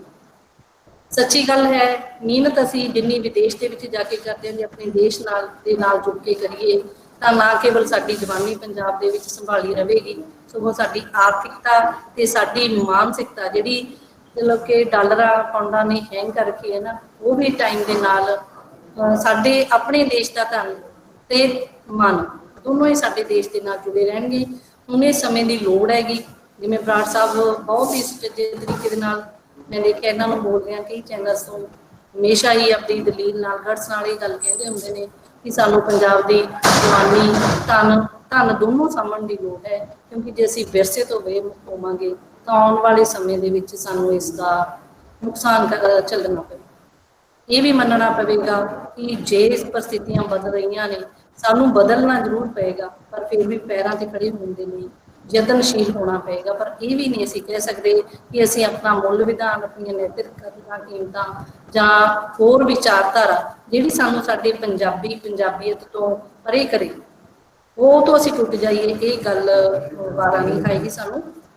ਮੈਨੂੰ ਬੜੀ ਖੁਸ਼ੀ ਹੁੰਦੀ ਹੈ ਇਹ ਗੱਲ ਕਹਿੰਦੇ ਹੋਏ ਕਿ ਮਾਨਯੋਗ ਬਰਾੜ ਸਾਹਿਬ ਨੇ ਜਿਹੜੇ ਇਹਨਾਂ ਨੇ ਆਪਣੀ ਐਜੂਕੇਸ਼ਨ ਹੈ ਜਿਹੜੀ ਉਹ ਪਹਿਲਾਂ ਸਾਇੰਸ ਦੇ ਵਿੱਚ ਪੂਰੀ ਕੀਤੀ, ਪਰ ਫਿਰ ਮਾਤ ਭਾਸ਼ਾ ਵੱਲ ਰੁਝਾਨ ਨੇ ਇੱਕ ਚੰਗਾ ਲੇਖਕ ਚਿੰਤਕ ਪੰਜਾਬੀ ਸਾਹਿਤ ਨੂੰ ਪ੍ਰਦਾਨ ਕੀਤਾ। ਇਹਨਾਂ ਸਦਕਾ ਹੀ ਸਾਡੇ ਸਾਹਿਤਕ ਤੇ ਅਕਾਦਮਿਕ ਹਲਕੇ ਬਰਾੜ ਸਾਹਿਬ ਨੂੰ ਹਮੇਸ਼ਾ ਹੀ ਸਲਾਮ ਕਰਦੇ ਨੇ, ਕਿਉਂਕਿ ਉਹਨਾਂ ਦੀ ਜਿਹੜੀ ਸ਼ਖਸੀਅਤ ਹੈ ਪੰਜਾਬੀ ਯੂਨੀਵਰਸਿਟੀ ਪਟਿਆਲਾ ਦੇ ਵਿੱਚ ਬੜੀ ਨਾਮਾਵਰ ਦੇ ਵਿੱਚ ਵਿਚਰਦੇ ਨੇ। ਅਹੁਦੇ ਨੇ ਜਿਹੜੇ ਉਹ ਤਾਂ ਇਹਨਾਂ ਦੀ ਸ਼ਖਸੀਅਤ ਤੋਂ ਮੈਨੂੰ ਵੀ ਲੱਗਦਾ ਹੈ ਕਿ ਬਹੁਤ ਹੀ ਨੀਵੇਂ ਨੇ, ਤੇ ਜੋ ਵੀ ਕੁਛ ਇਹਨਾਂ ਨੇ ਮਤਲਬ ਆਪਣੀ ਵਿਚਾਰਧਾਰਾ ਨੂੰ ਪਰਪੱਕਤਾ ਦੇ ਨਾਲ ਪੇਸ਼ ਕੀਤਾ ਹੈ, ਬੜੇ ਉੱਚ ਵਿਚਾਰਾਂ ਦੇ ਧਾਰਨੀ ਨੇ। ਸਾਡੇ ਤਾਂ ਗੁਰੂ ਨੇ, ਅਸੀਂ ਤਾਂ ਇਹਨਾਂ ਨੂੰ ਸਲਾਮ ਕਰਾਂਗੇ, ਕਿਉਂਕਿ ਇਹਨਾਂ ਦੀ ਦਿਸ਼ਾ ਨਿਰਦੇਸ਼ਨਾ ਅਧੀਨ ਅਸੀਂ ਬਹੁਤ ਸਾਰੇ ਖੋਜ ਕਾਰਜ ਕੀਤੇ ਨੇ। ਸਮੇਂ ਸਿਰ ਇਹ ਬਹੁਤ ਸਾਰੇ ਵਿਦਿਆਰਥੀਆਂ ਨੂੰ ਸਿੱਖਿਆ ਵੀ ਦਿੰਦੇ ਰਹਿੰਦੇ ਨੇ, ਉਹਨਾਂ ਦਾ ਮਾਰਗਦਰਸ਼ਨ ਕਰਦੇ ਰਹਿੰਦੇ ਨੇ, ਤੇ ਮੈਨੂੰ ਬੜਾ ਹੀ ਮਾਣ ਮਹਿਸੂਸ ਹੋ ਰਿਹਾ ਅੱਜ ਸਾਡੀ ਸੰਸਥਾ ਦੇ ਵਿੱਚ ਇਸ ਵੈਬੀਨਾਰ ਦੇ ਦੌਰਾਨ ਸ਼ਾਮਲ ਹੋਏ ਨੇ। ਗੱਲ ਕਰਦੇ ਹਾਂ ਇਹਨਾਂ ਦੀ ਉਸ ਪਰਸਨੈਲਿਟੀ ਬਾਰੇ ਜਿਹੜੀ ਇਹਨਾਂ ਦੀ ਇੱਕ ਅਧਿਆਪਕ ਦੇ ਤੌਰ ਤੇ ਵੀ ਮਤਲਬ ਉੱਚ ਪਾਈ ਦੀ ਹੈ। ਮੇਰੇ PhD ਦੇ ਕਾਰਜ ਦੌਰਾਨ ਇਹਨਾਂ ਨੇ ਮੈਨੂੰ ਸੁਚੱਜੇ ਤਰੀਕੇ ਨਾਲ ਗਾਈਡ ਕੀਤਾ, ਤਾਂ ਮੈਨੂੰ ਇਹ ਲੱਗਦਾ ਹੈਗਾ ਕਿ ਅਸੀਂ ਇਹ ਸਾਡੇ ਵੋਟ ਦਾ ਮਤਲਬ ਦੇਣ ਨਹੀਂ ਦੇ ਸਕਦੇ। ਇਹਨਾਂ ਨੂੰ ਅਸੀਂ ਵਾਰ-ਵਾਰ ਇਸੇ ਲਈ ਸਲਾਮ ਕਰਦੇ ਹਾਂ ਕਿਉਂਕਿ ਇਹਨਾਂ ਦੀ ਵਿਚਾਰਧਾਰਾ ਨੇ ਪੰਜਾਬੀ ਸਾਹਿਤ ਅਤੇ ਅਕੈਡਮਿਕ ਹਲਕਿਆਂ ਦੇ ਵਿੱਚ ਬੜਾ ਹੀ ਪ੍ਰਚਾਰ ਤੇ ਚੰਗਾ ਪ੍ਰਸਾਰ ਕੀਤਾ ਹੈ। ਉਹਦੇ ਲਈ ਮੈਂ ਡਾਕਟਰ ਸਾਹਿਬ ਦੀ ਨਿੱਜੀ ਰੂਪ ਦੇ ਵਿੱਚ ਵੀ ਬਹੁਤ ਇਹਨਾਂ ਦਾ ਧੰਨਵਾਦ ਕਰ ਰਹੀ ਹਾਂ। ਮੇਰੇ ਕੋਲ ਸ਼ਬਦ ਨਹੀਂ ਹੈ ਜਿਨ੍ਹਾਂ ਦੇ ਨਾਲ ਇਹਨਾਂ ਦੀ ਪਰਸਨੈਲਿਟੀ ਨੂੰ ਨਾਪਿਆ ਤੋਲਿਆ ਜਾ ਸਕੇ। ਸੋ ਬਹੁਤ-ਬਹੁਤ ਧੰਨਵਾਦ ਡਾਕਟਰ ਬਰਾੜ ਜੀ ਤੁਹਾਡਾ ਤੇ ਸਮੂਹ ਹਾਜ਼ਰੀਨ ਦਾ ਜਿਨ੍ਹਾਂ ਨੇ ਸਾਡੇ ਵੈਬੀਨਾਰ ਦੇ ਵਿੱਚ ਸ਼ਿਰਕਤ ਕੀਤੀ ਤੇ ਸਾਡੇ ਮਾਣ ਨੂੰ ਵਧਾਇਆ ਜੀ। ਬਹੁਤ-ਬਹੁਤ ਧੰਨਵਾਦ। ਜੇ ਕੋਈ ਪ੍ਰਸ਼ਨ ਵਗੈਰਾ ਹੈਗੇ ਆ ਤਾਂ ਲੈ ਲਓ, ਜਾਂ ਤੁਹਾਡੇ ਕੋਲ ਇੱਥੇ ਆਏ ਹੁਣ ਸਕਰੀਨ ਤੇ ਜਾਂਦੇ ਸੀ। ਹਾਂਜੀ, ਸਮੂਹ ਹਾਜ਼ਰੀਨ ਨੂੰ ਬੇਨਤੀ ਹੈ ਕਿ ਬਰਾੜ ਸਾਹਿਬ ਨੇ ਹੁਕਮ ਕੀਤਾ ਵੀ ਜੇ ਕਿਸੇ ਪ੍ਰਕਾਰ ਦਾ ਵੀ ਕੋਈ ਪ੍ਰਸ਼ਨ ਹੈ ਤਾਂ ਤੁਸੀਂ ਇਹਨਾਂ ਦੇ ਨਾਲ ਲਾਈਵ ਹੋ ਕੇ ਸਾਂਝਾ ਕਰ ਸਕਦੇ ਹੋਗੇ। ਬਰਾੜ ਸਾਹਿਬ ਦੀ ਮਤਲਬ ਕਿ ਜਿਹੜੀ ਉਹਨਾਂ ਦੇ ਲੈਕਚਰ ਦੇ ਦੌਰਾਨ ਤੁਹਾਨੂੰ ਕਿਸੇ ਵੀ ਪ੍ਰਕਾਰ ਦਾ ਕੋਈ ਸ਼ੰਕਾ ਸ਼ੁਭਾ ਲੱਗੀ ਹੋਵੇ ਤਾਂ ਤੁਸੀਂ ਬਰਾੜ ਸਾਹਿਬ ਦੇ ਨਾਲ ਹਲੇ 10 ਮਿੰਟ ਆਪਣੇ ਕੋਲ ਹੈਗੇ ਤੇ ਤੁਸੀਂ ਬਰਾੜ ਸਾਹਿਬ ਨਾਲ ਆਪਣੇ ਵਿਚਾਰ ਨੇ ਜਿਹੜੇ ਉਹ ਜ਼ਰੂਰ ਸਾਂਝੇ ਕਰ ਸਕਦੇ ਹੋ। ਬਰਾੜ ਸਾਹਿਬ ਦੇ ਵਿਚਾਰਾਂ ਤੋਂ ਤੁਸੀਂ ਪ੍ਰਭਾਵਿਤ ਹੋਏ, ਤੁਸੀਂ ਆਪਣੀ ਹੁਣ ਪ੍ਰੈਜੈਂਟੇਸ਼ਨ ਵੀ ਦੇ ਸਕਦੇ ਹੋਗੇ ਕਿ ਤੁਸੀਂ ਬਰਾੜ ਸਾਹਿਬ ਦੀਆਂ ਵਿਚਾਰਧਾਰਾ ਤੋਂ ਕਿਸ ਤਰ੍ਹਾਂ ਦਾ ਮਹਿਸੂਸ ਕੀਤਾ। ਮੇਰੀ ਬੇਨਤੀ ਹੈ ਸਾਡੇ ਹਾਜ਼ਰੀਨ ਨੂੰ ਕੋਈ ਵੀ ਜੋ ਵੀ ਚਾਹੁੰਦਾ ਹੈ ਬਰਾੜ ਸਾਹਿਬ ਦੇ ਨਾਲ ਆਪਣੇ ਵਿਚਾਰ ਸਾਂਝੇ ਕਰ ਸਕਦਾ। ਹੈਲੋ ਹੈਲੋ ਹੈਲੋ ਹਾਂਜੀ ਹਾਂਜੀ, ਆਵਾਜ਼ ਆ ਰਹੀ ਹੈ ਜੀ। ਸਤਿ ਸ੍ਰੀ ਅਕਾਲ ਜੀ। ਹੈਲੋ ਸਤਿ ਸ੍ਰੀ ਅਕਾਲ ਜੀ। ਆਪਣਾ ਪ੍ਰਸ਼ਨ ਰੱਖੋ ਜੀ, ਤੁਹਾਡੀ ਹਾਂਜੀ ਆਵਾਜ਼ ਹਾਂਜੀ, ਤੁਸੀਂ ਪ੍ਰਸ਼ਨ ਆਵਾਜ਼ ਆ ਰਹੀ ਹੈ ਜੀ। ਸਰ ਜਿਵੇਂ ਅੱਜ ਕੱਲ੍ਹ ਮਤਲਬ ਲੋਕਡਾਊਨ ਦੇ ਵਿੱਚ ਘਰੇਲੂ ਹਿੰਸਾ ਮਤਲਬ ਬਹੁਤ ਹੋ ਰਹੀ ਹੈ ਸਰ, ਉਹਦੇ ਬਾਰੇ ਕੁਝ ਹੋਏ ਤੁਹਾਡੇ ਕੋਲ ਵਿਚਾਰ? ਹਾਂ, ਜਿਹੜਾ ਘਰੇਲੂ ਹਿੰਸਾ ਦੀ ਗੱਲ ਹੈਗੀ ਆ, ਦੋ ਗੱਲਾਂ ਨੇ। ਪਹਿਲਾਂ ਤੇ ਜਿਨ੍ਹਾਂ ਦਿਨਾਂ ਦੇ ਵਿੱਚ ਲਾਕਡਾਊਨ ਸ਼ੁਰੂ ਹੋਇਆ ਸੀਗਾ ਉਹਨਾਂ ਦਿਨਾਂ ਦੇ ਵਿੱਚ ਪਰਿਵਾਰ ਇਕੱਠੇ ਹੋਏ ਸੀ ਤੇ ਜਿਹੜੀ ਹਿੰਸਾ ਹੈਗੀ ਆ ਉਹ ਨਹੀਂ ਰਿਪੋਰਟ ਹੋਈ ਸੀ ਪੰਜਾਬ ਦੇ ਵਿੱਚ ਕਿਤੇ ਵੀ ਕੋਈ ਹਿੰਸਾ ਨਹੀਂ। ਜਿਉਂ-ਜਿਉਂ ਲਾਕਡਾਊਨ ਜ਼ਿਆਦਾ ਟਾਈਮ ਲੰਘਦਾ ਗਿਆ ਤਾਂ ਅਸੀਂ ਦੇਖਣ ਲੱਗ ਪਏ ਕਿ ਸਾਡੇ ਕੋਲ ਕੇਸ ਆਣੇ ਸ਼ੁਰੂ ਹੋ ਗਏ, ਫਿਰ ਖੁਦਕਸ਼ੀਆਂ ਦੇ ਵੀ, ਕਤਲਾਂ ਦੇ ਵੀ ਤੇ ਘਰੇਲੂ ਹਿੰਸਾ। ਤਾਂ ਘਰੇਲੂ ਹਿੰਸਾ ਇਸ ਸਮੇਂ ਦੌਰਾਨ ਇੱਕ ਤਾਂ ਇਸ ਕਰਕੇ ਵਧੀ ਲੱਗਦੀ ਹੈਗੀ ਆ ਕਿ ਬਹੁਤ ਸਾਰੇ ਜਿਹੜੇ ਘਰ ਨੇ ਉਹਨਾਂ ਘਰਾਂ ਦੇ ਵਿੱਚ ਕਿਹਾ ਜਾ ਸਕਦਾ ਹੈ ਕਿ ਜਿਹੜੀ ਖਾਣ ਪੀਣ ਦੀ ਸਥਿਤੀ ਹੈਗੀ ਆ ਜਾਂ ਕਹਿ ਲਓ ਕਿ ਜਿਹੜੀ ਇਨਕਮ ਹੈਗੀ ਆ, ਸਾਧਨ ਆ ਜਿਹੜੇ ਉਹ ਬਹੁਤ ਘੱਟ ਨੇ। ਤੇ ਜਦੋਂ ਬਾਹਰੋਂ ਇਨਕਮ ਹੀ ਰੁਕ ਗਈ ਤਾਂ ਉਸ ਸਥਿਤੀ ਦੇ ਵਿੱਚ ਘਰ ਦੇ ਜਿਹੜੇ ਹਾਜ਼ਰ ਮੈਂਬਰ ਆ ਉਹ ਇੱਕ ਦੂਜੇ ਤੇ ਦੋਸ਼ ਰੋਪਤ ਕਰਨਾ ਸ਼ੁਰੂ ਕਰ ਦਿੰਦੇ ਆ ਕਿ ਤੂੰ ਕੋਈ ਕੰਮ ਨਹੀਂ ਕਰਦਾ, ਤੂੰ ਕੋਈ ਕੰਮ ਨਹੀਂ ਕਰਦੀ, ਤੂੰ ਫਲਾਣੇ ਵੇਲੇ ਗਲਤੀ ਕਰੀ, ਤੂੰ ਫਲਾਣੇ ਵੇਲੇ ਗਲਤੀ ਕਰੀ। ਇੱਕ ਤਾਂ ਇਹ ਕਾਰਨ ਆਰਥਿਕ ਕਾਰਨ ਵੀ ਕਾਰਨ ਬਣਦਾ ਹੈ। ਦੂਜਾ ਜਿਹੜਾ ਕਾਰਨ ਬਣਦਾ ਹੈ ਕਿ ਪਹਿਲੀ ਪੱਧਰ ਤੇ ਇਹ ਲੱਗਦਾ ਸੀ ਕਿ ਇਹ ਸਮਾਂ ਅਜਿਹਾ ਆਊਗਾ ਕਿ ਜਦੋਂ ਨਸ਼ੇ ਰੁਕ ਜਾਣਗੇ, ਕਿ ਪੁਲਿਸ ਦਾ ਥਾਂ ਤੇ ਪਹਿਰਾ ਹੋਊਗਾ, ਬੰਦ ਹੋਣਗੇ, ਨਸ਼ੇ ਬੰਦ ਹੋ ਜਾਣਗੇ। ਪਰ ਹੋਇਆ ਇਹ ਕਿ ਅਫਸੋਸ ਦੀ ਗੱਲ ਹੈਗੀ ਆ ਕਿ ਨਸ਼ੇ ਆ ਜਿਹੜੇ ਉਹਨਾਂ ਦਾ ਜਿਹੜਾ ਨੈਟਵਰਕ ਆ, ਜਿਹੜਾ ਕਾਰੋਬਾਰ ਆ, ਉਸੇ ਤਰ੍ਹਾਂ ਚੱਲਦਾ ਰਿਹਾ ਤੇ ਨਸ਼ਾ ਘਰਾਂ ਦੇ ਵਿੱਚ ਸਮਾਂ ਕੰਮ ਨਾ ਹੋਣ ਕਰਕੇ ਨਸ਼ੇ ਦੀ ਉਲਟਾ ਮਾਤਰਾ ਵੱਧ ਗਈ। ਇਹ ਬੜੀ ਹੈਰਾਨੀ ਵਾਲੀ ਗੱਲ ਹੈਗੀ ਆ ਕਿ ਮਾੜੀ ਗੱਲ ਹੀ ਕਹੀ ਜਾ ਸਕਦੀ ਆ ਕਿ ਸਾਰੇ ਦੇਸ਼ ਵਿੱਚ ਹੀ ਠੇਕੇ ਬੰਦ ਸੀ, ਪਰ ਬਾਕੀ ਥਾਵਾਂ ਦੇ ਉੱਤੇ ਜਦੋਂ ਠੇਕੇ ਖੋਲੇ ਗਏ, ਸ਼ਰਾਬ ਦੀਆਂ ਦੁਕਾਨਾਂ ਖੋਲੀਆਂ ਗਈਆਂ ਤਾਂ ਉੱਥੇ ਲੰਮੀਆਂ ਲਾਈਨਾਂ ਲੱਗੀਆਂ। ਤੇ ਪੰਜਾਬ ਦੇ ਵਿੱਚ ਕੋਈ ਲੰਮੀ ਲਾਈਨ ਨਹੀਂ ਲੱਗੀ, ਉਲਟਾ ਠੇਕੇ ਵਾਲਿਆਂ ਨੇ ਕਿਹਾ ਕਿ ਇਸ ਦਾ ਠੇਕਾ ਖੋਲ੍ਹਣਾ ਹੀ ਨਹੀਂ। ਤਾਂ ਉੱਥੋਂ ਕਿਤੇ ਸ਼ੱਕ ਪਿਆ ਕਿ ਅਸਲ ਦੇ ਵਿੱਚ ਤਾਂ ਪੰਜਾਬ 'ਚ ਠੇਕੇ ਬੰਦ ਹੀ ਨਹੀਂ ਹੋਏ, ਸਿਰਫ ਪਰ ਅੰਡਰਗਰਾਉਂਡ ਆ ਜਿਹੜੀ ਉਹ ਸ਼ਰਾਬ ਉਸੇ ਤਰ੍ਹਾਂ ਚੱਲਦੀ ਰਹੀ। ਇਹ ਨਸ਼ਾ ਵੀ ਦੂਜਾ ਕਾਰਨ। ਤੀਜਾ ਜਿਹੜਾ ਘਰੇਲੂ ਹਿੰਸਾ ਵਧਣ ਦਾ ਕਾਰਨ ਉਹ ਹੈ ਕਿ ਜਿਹੜਾ ਸਾਡਾ ਸਮਾਜ ਆ ਉਹਦੇ ਵਿੱਚ ਜਿਹੜਾ ਔਰਤ ਮਰਦ ਦਾ ਜਿਹੜਾ ਕੰਮ ਵੰਡ ਹੋਈ ਵੀ ਆ, ਉਹ ਕੰਮ ਵੰਡ ਇਸ ਢੰਗ ਦੀ ਹੋਈ ਵੀ ਆ ਕਿ ਔਰਤ ਸਾਰੇ ਘਰ ਦੇ ਕੰਮ ਕਰੂਗੀ ਤੇ ਮਰਦ ਆ ਜਿਹੜਾ ਉਹ ਬਾਹਰ ਦੇ ਕੰਮ ਤਾਂ ਕਰੂਗਾ, ਬਾਹਰੋਂ ਤਾਂ ਕਮਾਈ ਕਰਕੇ ਲਿਆਊਗਾ, ਚਾਹੇ ਨੌਕਰੀ ਕਰਦਾ ਹੋਵੇ, ਚਾਹੇ ਦੁਕਾਨ ਤੇ ਜਾਂਦਾ ਹੋਵੇ, ਚਾਹੇ ਖੇਤ ਹੋਵੇ, ਪਰ ਘਰ ਦੇ ਕੰਮਾਂ ਨੂੰ ਉਹ ਨਹੀਂ ਬਰੋਬਰ ਕਰਦਾ। ਘਰ ਸਾਰੀ ਦਿਹਾੜੀ ਬੰਦੇ ਨੇ ਬੈਠੇ ਨੇ, ਹੁਕਮ ਚਲਾਈ ਜਾਣਾ ਤੇ ਜਿਹੜੀ ਔਰਤ ਸਾਰੀ ਦਿਹਾੜੀ ਘਰੇ ਕੰਮ ਕਰਦੀ ਉਹਦਾ ਉਲਟਾ ਕੰਮ ਵੱਧ ਗਿਆ ਕਿ 3 ਵਾਰੀ ਰੋਟੀ ਪਾਉਣ ਲੱਗ ਪਈ, ਹਰ ਵੇਲੇ ਕੱਪੜੇ ਧੋਣੇ, ਹਰ ਵੇਲੇ ਪੋਚੇ ਲਾਉਣੇ, ਉਹਦਾ ਕੰਮ ਉਲਟਾ ਵੱਧ ਗਿਆ। ਤਾਂ ਉਸ ਸਥਿਤੀ ਦੇ ਵਿੱਚ ਜਿਹੜੀ ਸਾਡੀ ਕੰਮ ਵੰਡ ਆ, ਜਿਹੜੀ ਸਾਡੀ ਕੰਮ ਵੰਡ ਹੋਈ ਵੀ ਆ ਔਰਤ ਤੇ ਮਰਦ ਦੀ, ਮਰਦਾਂ ਨੂੰ ਚਾਹੀਦਾ ਕਿ ਔਰਤਾਂ ਦੀ, ਜਿਹਨੂੰ ਕਿਹਾ ਜਾ ਸਕਦਾ ਹੈਗਾ ਕਿ ਘਰ ਦੇ ਕੰਮਾਂ ਵਿੱਚ ਸਹਾਇਤਾ ਕਰਨ, ਜਿਵੇਂ ਬਾਹਰਲੇ ਦੇਸ਼ ਆ ਸਾਰੀ ਦੁਨੀਆ ਦੇ ਵਿੱਚ ਕਰਦੇ ਆ। ਇੱਥੋਂ ਤੱਕ ਕਿ ਸਾਡੇ ਪੰਜਾਬੀ ਵੀ ਕਰਦੇ ਆ। ਪੰਜਾਬੀ ਆ ਜਿਹੜੇ ਉੱਥੇ ਬਹੁਤੇ ਜਿਹੜੇ ਪੰਜਾਬੀ ਘਰਾਂ ਦੇ ਵਿੱਚ, ਤੁਸੀਂ ਕੈਨੇਡਾ ਚੱਲ ਜਾਓ ਜਾਂ ਤੁਸੀਂ ਯੂਰਪ ਚੱਲ ਜਾਓ, ਉੱਥੇ ਆਪਦੇ ਭਾਂਡੇ ਆਪ ਧੋਂਦੇ ਨੇ, ਆਪਦੇ ਕੱਪੜੇ ਆਪ ਧੋਂਦੇ ਨੇ, ਸਹਾਇਤਾ ਕਰਦੇ ਨੇ ਬਰੋਬਰ। ਪਰ ਪੰਜਾਬ ਦੇ ਵਿੱਚ ਉਹਨਾਂ ਦੀ ਮਰਦਾਨੀ ਹੋਊ ਉਹਨਾਂ ਨੂੰ ਇਸ ਗੱਲ ਦੀ ਇਜਾਜ਼ਤ ਨਹੀਂ ਦਿੰਦੀ। ਇਹ ਵੀ ਇੱਕ ਕਾਰਨ ਹੈਗਾ ਘਰੇਲੂ ਹਿੰਸਾ ਦਾ। ਤੁਹਾਡੀ ਗੱਲ ਸਹੀ ਆ ਕਿ ਜਦੋਂ ਲਾਕਡਾਊਨ ਖੁੱਲ ਗਿਆ ਬਾਅਦ ਦੇ ਦਿਨਾਂ ਦੇ ਵਿੱਚ ਕੁਝ ਅਜਿਹੀਆਂ ਸਮੱਸਿਆਵਾਂ ਆਈਆਂ ਕਿ ਜਿਹਦੇ ਨਾਲ ਘਰੇਲੂ ਹਿੰਸਾ ਸਾਡੇ ਸਾਹਮਣੇ ਆਈ। ਠੀਕ ਹੈ ਸਰ, ਧੰਨਵਾਦ ਜੀ। ਹੋਰ ਕੋਈ ਪ੍ਰਸ਼ਨ? सर हाँ जी सर। हाँ जी, अगला हेलो। सवाल कर सकते हो जी। हाँ जी, मेरा सवाल है जी। हेलो, मेरी आवाज पहुंच रही है? ਤੁਸੀਂ ਪ੍ਰਸ਼ਨ ਪੁੱਛੋ। हाँ जी हाँ जी हाँ जी। हाँ, जिस तरह सर बाकी सारिया बैंक्स वगैरह हो गई ਜਾਂ ਹੋਰ मतलब खुल हो गई है, आम लोग जा सकते ने, एजुकेशन ਤੇ ਇੰਨੀ ਰੋਕ ਕਿਉਂ ਆ? ਇਸ ਬਾਰੇ ਵੀ ਸਾਨੂੰ ਵਿਚਾਰ ਦਿਓ ਜੀ। ਹੈਲੋ। ਵਿਗਿਆਨੀਆਂ ਦੇ ਵਿੱਚ ਦੋ ਤਰ੍ਹਾਂ ਦੇ ਵਿਚਾਰ ਹੈਗੇ ਆ। ਇੱਕ ਵਿਚਾਰ ਤਾਂ ਇਹ ਆ ਕਿ ਇਸ ਬਿਮਾਰੀ ਤੋਂ ਬਚਣ ਦਾ ਇੱਕੋ ਇੱਕ ਤਰੀਕਾ ਹੈ ਕਿ ਸੋਸ਼ਲ ਡਿਸਟੈਂਸਿੰਗ, ਜਿਹੜਾ ਸ਼ਬਦ ਗਲਤ ਆ ਵੈਸੇ, ਸਮਾਜਿਕ ਦੂਰੀ ਨਹੀਂ, ਸਰੀਰਕ ਦੂਰੀ, ਦੇਹ ਦੂਰੀ ਜਾਂ ਦੇਹ ਵਿੱਚ ਸਥਾਪ ਕੇ ਰੱਖਿਆ ਜਾਵੇ। ਤਾਂ ਉਹਦੇ ਲਈ ਇਹ ਕਿਹਾ ਗਿਆ ਕਿ ਜਿਹੜੀਆਂ ਤਾਂ ਚੀਜ਼ਾਂ ਮਜਬੂਰੀ ਵਾਲੀਆਂ ਉਹ ਤਾਂ ਖੋਲ ਦਿੱਤੀਆਂ ਜਾਣ, ਪਰ ਜਿਹੜੀਆਂ ਚੀਜ਼ਾਂ ਬਗੈਰ ਸਰ ਸਕਦਾ ਹੈ ਜਾਂ ਲੇਟ ਹੋ ਸਕਦੀਆਂ ਉਹ ਚੀਜ਼ਾਂ ਚੱਲ ਠਹਿਰ ਕੇ ਖੋਲ ਲਈਆਂ ਜਾਣ ਤੇ ਸਕੂਲ, ਕਾਲਜ ਤੇ ਯੂਨੀਵਰਸਿਟੀਆਂ ਉਸ ਖਾਤੇ ਦੇ ਵਿੱਚ ਰੱਖ ਦਿੱਤੇ। ਨਿੱਜੀ ਤੌਰ ਤੇ ਮੈਨੂੰ ਲੱਗਦਾ ਹੈਗਾ ਕਿ ਜਿਹੜੇ ਸਕੂਲ, ਕਾਲਜ ਤੇ ਯੂਨੀਵਰਸਿਟੀਆਂ ਛੋਟੇ ਸਕੂਲ ਨੇ, ਹੋ ਸਕਦਾ ਹੈਗਾ ਕਿ ਛੋਟੇ ਬੱਚੇ ਆ ਜਿਹੜੇ ਉਹਨਾਂ ਨੂੰ ਆਪਣਾ ਆਪ ਸੰਭਾਲਣਾ ਨਹੀਂ ਆਉਂਦਾ, ਇਸ ਕਰਕੇ ਉਹਨਾਂ ਨੂੰ ਮਾਂ-ਪਿਓ ਦੀ ਨਿਗਰਾਨੀ 'ਚ ਹੀ ਰਹਿਣਾ ਚਾਹੀਦਾ ਹੈ ਤੇ ਉਹ ਬਿਮਾਰੀ ਕਿਤੋਂ ਖੱਟ ਨਾ ਲੈਣ ਜਾਂ ਉਹਨਾਂ ਨੂੰ ਪਤਾ ਨਹੀਂ ਕਿ ਅਸੀਂ ਕੀ ਕਰਨਾ। ਪਰ ਜਿਹੜੇ ਸਕੂਲ ਪਲੱਸ 2 ਦੇ ਸਕੂਲ ਨੇ ਜਾਂ ਕਾਲਜ ਨੇ, ਉੱਥੇ ਤਾਂ ਯੰਗਰ ਜਨਰੇਸ਼ਨ ਹੁੰਦੀ ਆ। ਮੇਰਾ ਖਿਆਲ ਆ ਕਿ ਸਕੂਲ, ਕਾਲਜ, ਯੂਨੀਵਰਸਿਟੀਆਂ ਖੋਲ੍ਹ ਦੇਣੀਆਂ ਚਾਹੀਦੀਆਂ, ਕਿਉਂਕਿ ਇਹ ਕਿਹਾ ਜਾਂਦਾ ਹੈ ਕਿ ਜੇ ਹਰਡ ਇਮਿਊਨਿਟੀ ਵਿਕਸਿਤ ਹੋਊਗੀ, ਸਮੂਹਕ ਪ੍ਰਤੀਰੋਧਕ ਸ਼ਕਤੀ ਵਿਕਸਿਤ ਹੋਊਗੀ, ਤਾਂ ਉਹਦੇ ਨਾਲ ਹੀ ਇਸ ਨਾਲ ਬੈਟਰ ਢੰਗ ਨਾਲ ਲੜਾਈ ਲੜੀ ਜਾਊਗੀ। ਤਾਂ ਮੇਰਾ ਖਿਆਲ ਆ ਕਿ ਇਹਦੇ ਵਿੱਚ ਕੋਈ ਮਾੜੀ ਗੱਲ ਨਹੀਂ ਕਿ ਜੇ ਕਾਲਜ ਤੇ ਯੂਨੀਵਰਸਿਟੀਆਂ ਤੇ 8ਵੀਂ ਤੋਂ ਬਾਅਦ ਦੇ ਸਕੂਲ ਜੇ ਖੋਲ੍ਹ ਦਿੱਤੇ ਜਾਣ, ਤਾਂ ਲੱਗਦਾ ਹੈਗਾ ਕਿ ਸ਼ਾਇਦ ਇਹਦੇ ਬਾਰੇ ਸਰਕਾਰ ਆ ਜਿਹੜੀ ਉਹ ਸਤੰਬਰ ਤੋਂ ਖੋਲ੍ਹਣ ਦਾ ਸ਼ਾਇਦ ਫੈਸਲਾ ਕਰ ਲਵੇ। ਮੈਨੂੰ ਇਹ ਆਸ ਲੱਗਦੀ ਹੈ। ਬਿਮਾਰੀ ਚਲੀ ਜਾਵੇ ਬਹੁਤ ਵਧੀਆ ਗੱਲ ਆ, ਜੇ ਨਹੀਂ ਵੀ ਚਲੀ ਜਾਂਦੀ ਤਾਂ ਲੱਗਦਾ ਹੈ ਕਿ ਇਹ ਸਾਨੂੰ ਸਕੂਲ, ਕਾਲਜ ਖੋਲ੍ਹਣੇ ਪੈਣੇ ਆ ਜਾਂ ਖੋਲ੍ਹਣੇ ਚਾਹੀਦੇ।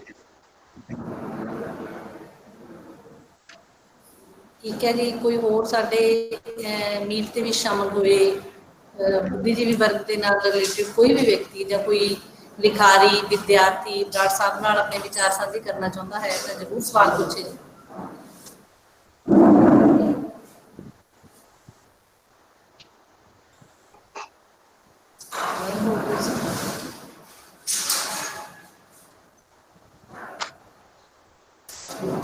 ਸਾਡੇ ਨਾਲ ਡਾਕਟਰ ਸੰਪੂਰਨ ਸਿੰਘ ਟੱਲੇਵਾਲੀਆ ਜਿਹੜੇ ਜ਼ਿਲ੍ਹਾ ਬਰਨਾਲਾ ਦੇ ਬਹੁਤ ਹੀ ਨਾਮਵਰ ਡਾਕਟਰ ਨੇ, ਉਹ ਵੀ ਮੈਂ ਉਹਨਾਂ ਦਾ ਬਹੁਤ ਬਹੁਤ ਧੰਨਵਾਦ ਕਰਦੀ ਹਾਂ, ਕਿਉਂਕਿ ਮੈਨੂੰ ਬਹੁਤ ਚੰਗਾ ਲੱਗਿਆ ਕਿ ਇਲਾਕੇ ਦੀਆਂ ਨਾਮਵਰ ਸ਼ਖਸੀਅਤਾਂ ਨੇ ਬਰਾੜ ਸਾਹਿਬ ਨੂੰ ਬੜੇ ਸਲੀਕੇ ਦੇ ਨਾਲ ਸੁਣਿਆ ਤੇ ਜਦੋਂ ਤੋਂ ਹੀ ਸਾਡਾ ਇਹ ਪ੍ਰੋਗਰਾਮ ਸ਼ੁਰੂ ਹੋਇਆ ਹੈਗਾ ਉਦੋਂ ਤੋਂ ਹੀ ਉਹ ਸ਼ਖਸੀਅਤਾਂ ਲਗਾਤਾਰ ਇਸ ਉਹਦੇ ਤੇ ਜੁੜੀਆਂ ਹੋਈਆਂ ਨੇ ਤੇ ਅੰਤ ਤੱਕ ਉਹਨਾਂ ਨੇ ਬਰਾੜ ਸਾਹਿਬ ਦੇ ਵਿਚਾਰਾਂ ਨੂੰ ਸੁਣਿਆ।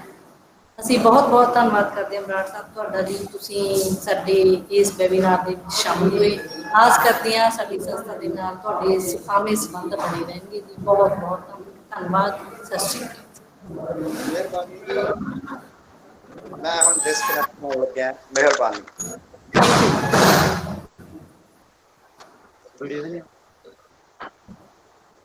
Thank you.